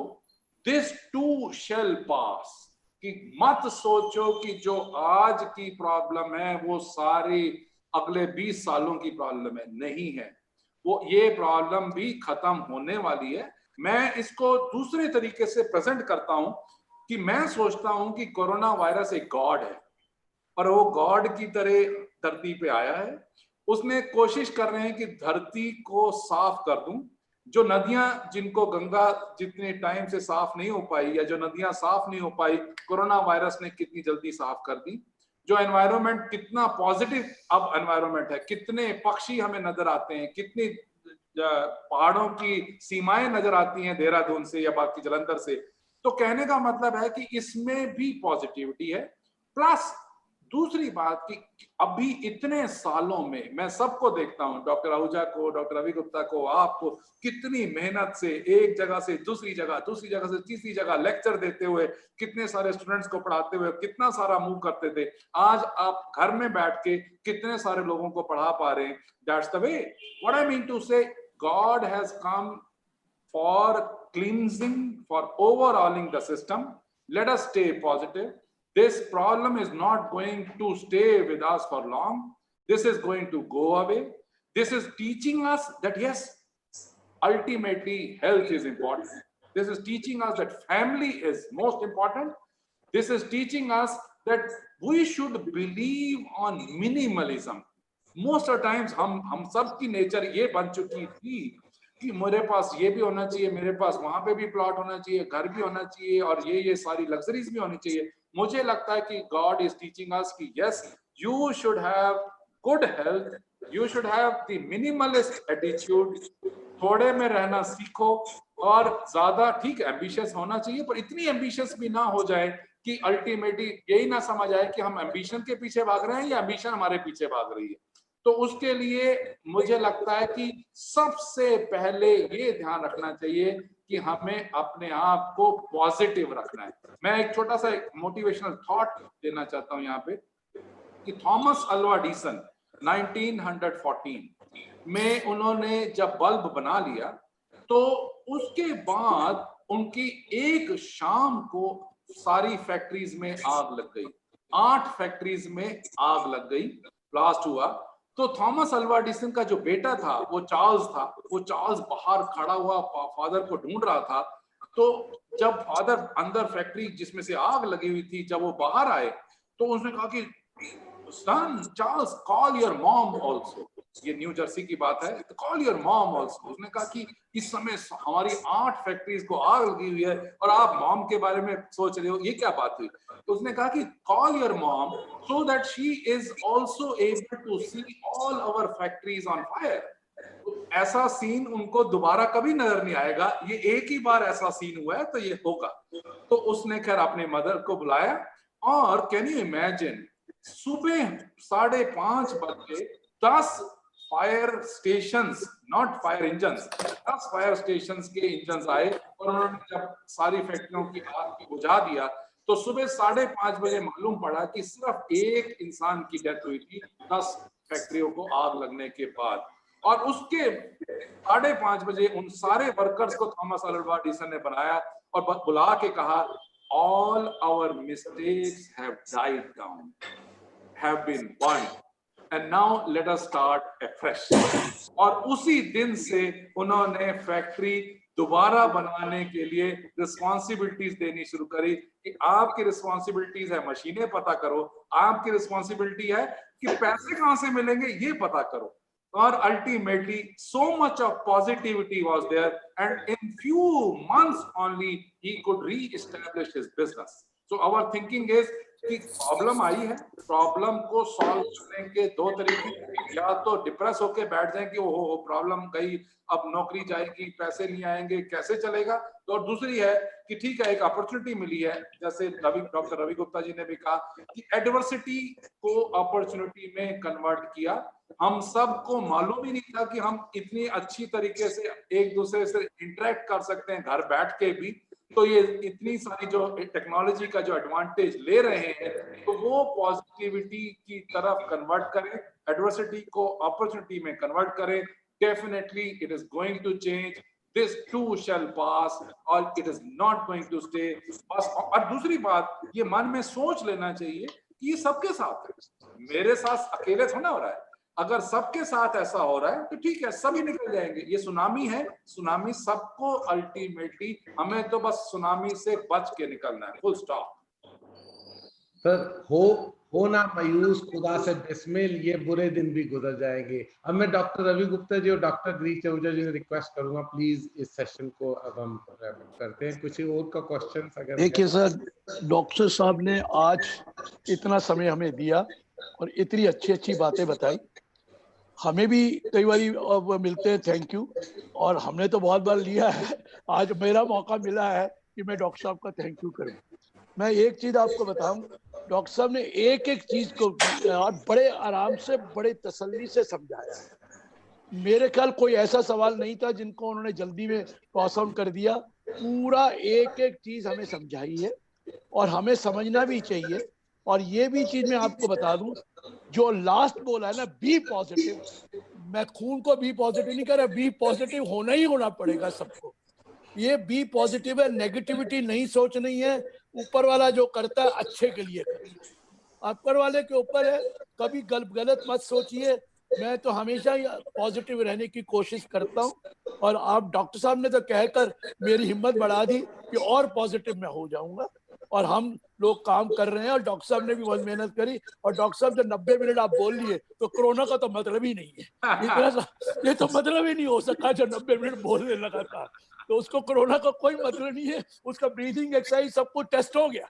इसलिए मैं आपको धन्यवाद देता हूँ और आपको भगवान से प्रार्थना करता हूँ आपको लंबी उम्र दे और आपको सब कुछ दे। बाकी रवि जी को Thank you, sir. Thank you very much. And again, I seek your blessings anytime and every time. And I know that how much have you contributed to the society, especially to the CA society. I know that.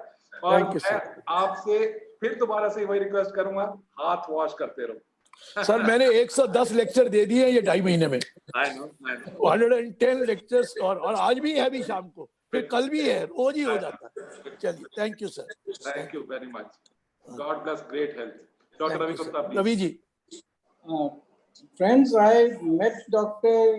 Saab, Dr. Praveen Bhatia primarily as relative of Arun Ahuja ji, Meenakshi ji के brother के रूप में मिला। Then gradually we shifted to a doctor-patient relation.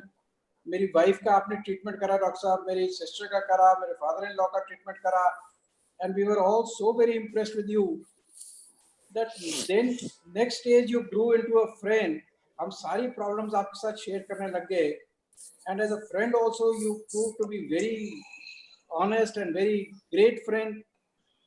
अब आज एक नए role में आपको हमने देखा है, we have found you as a motivator and as a confidence builder. Doctor की तरह आपने हमारे सारे क्वेश्चंस आंसर करे, that is of course appreciable, पर आपने जो कॉन्फिडेंस हमें दिया है, जितना आपने मोटिवेट हमें करा है पॉजिटिव रहने के लिए, I think that is the take of the day, that we have to be very positive, we have to be confident, और आपके रहते हुए हमारा कॉन्फिडेंस बहुत बूस्ट हो जाता है। Thank you so much doctor साहब, thank you for being with us, and I am sure that in your safe hands we will face all problems if any that come, and you will take care of us at all times. Thank you Dr. Sahab. Thank you very much Dr. Ravi. पर मैं इसके लिए ना एक छोटी सी story add on कर देता हूँ। ऐड ऑन उसमें क्या था कि सचिन तेंदुलकर से किसी ने पूछा कि क्या आपको क्या लगता है सक्सेस, और कहता कि मेरे फादर ने एक बहुत अच्छी बात सिखाई थी कि अगर मेरे पास कोई भी आया और उसने कहा कि Sachin Tendulkar is a good cricketer, तो मुझे खुशी होगी, पर इतनी खुशी नहीं होगी। मगर कोई दूसरा आया और उसने ये कहा कि Sachin Tendulkar is a good human being, तो मुझे बहुत खुशी होगी। तो मुझे लगता है कि as a professional, as a doctor, as a chartered accountant, as a teacher, as a guru, our duty is to remain a good human being. बाकी सब चीजें अलग, हमें अगर अच्छा इंसान बन के हम जीते रहेंगे तो एज डॉक्टर आहूजा साहब ने भी कहा, भगवान भी हमारे साथ रहेगा और हमें कोई भी किसी किस्म की चिंता नहीं करनी चाहिए। This too shall pass. Thank you very much. May God Thank you, bless sir. you. Thank you. Great, sir. Great. Very great. Really great. Thank you, Dr. Bhatia, for Really your great. valuable time. Thank you. Really great. Thanks a lot, Arun ji. Thank you very much. मुझे मालूम है कि आप tax law educare society के लिए बहुत कुछ कर रहे हैं।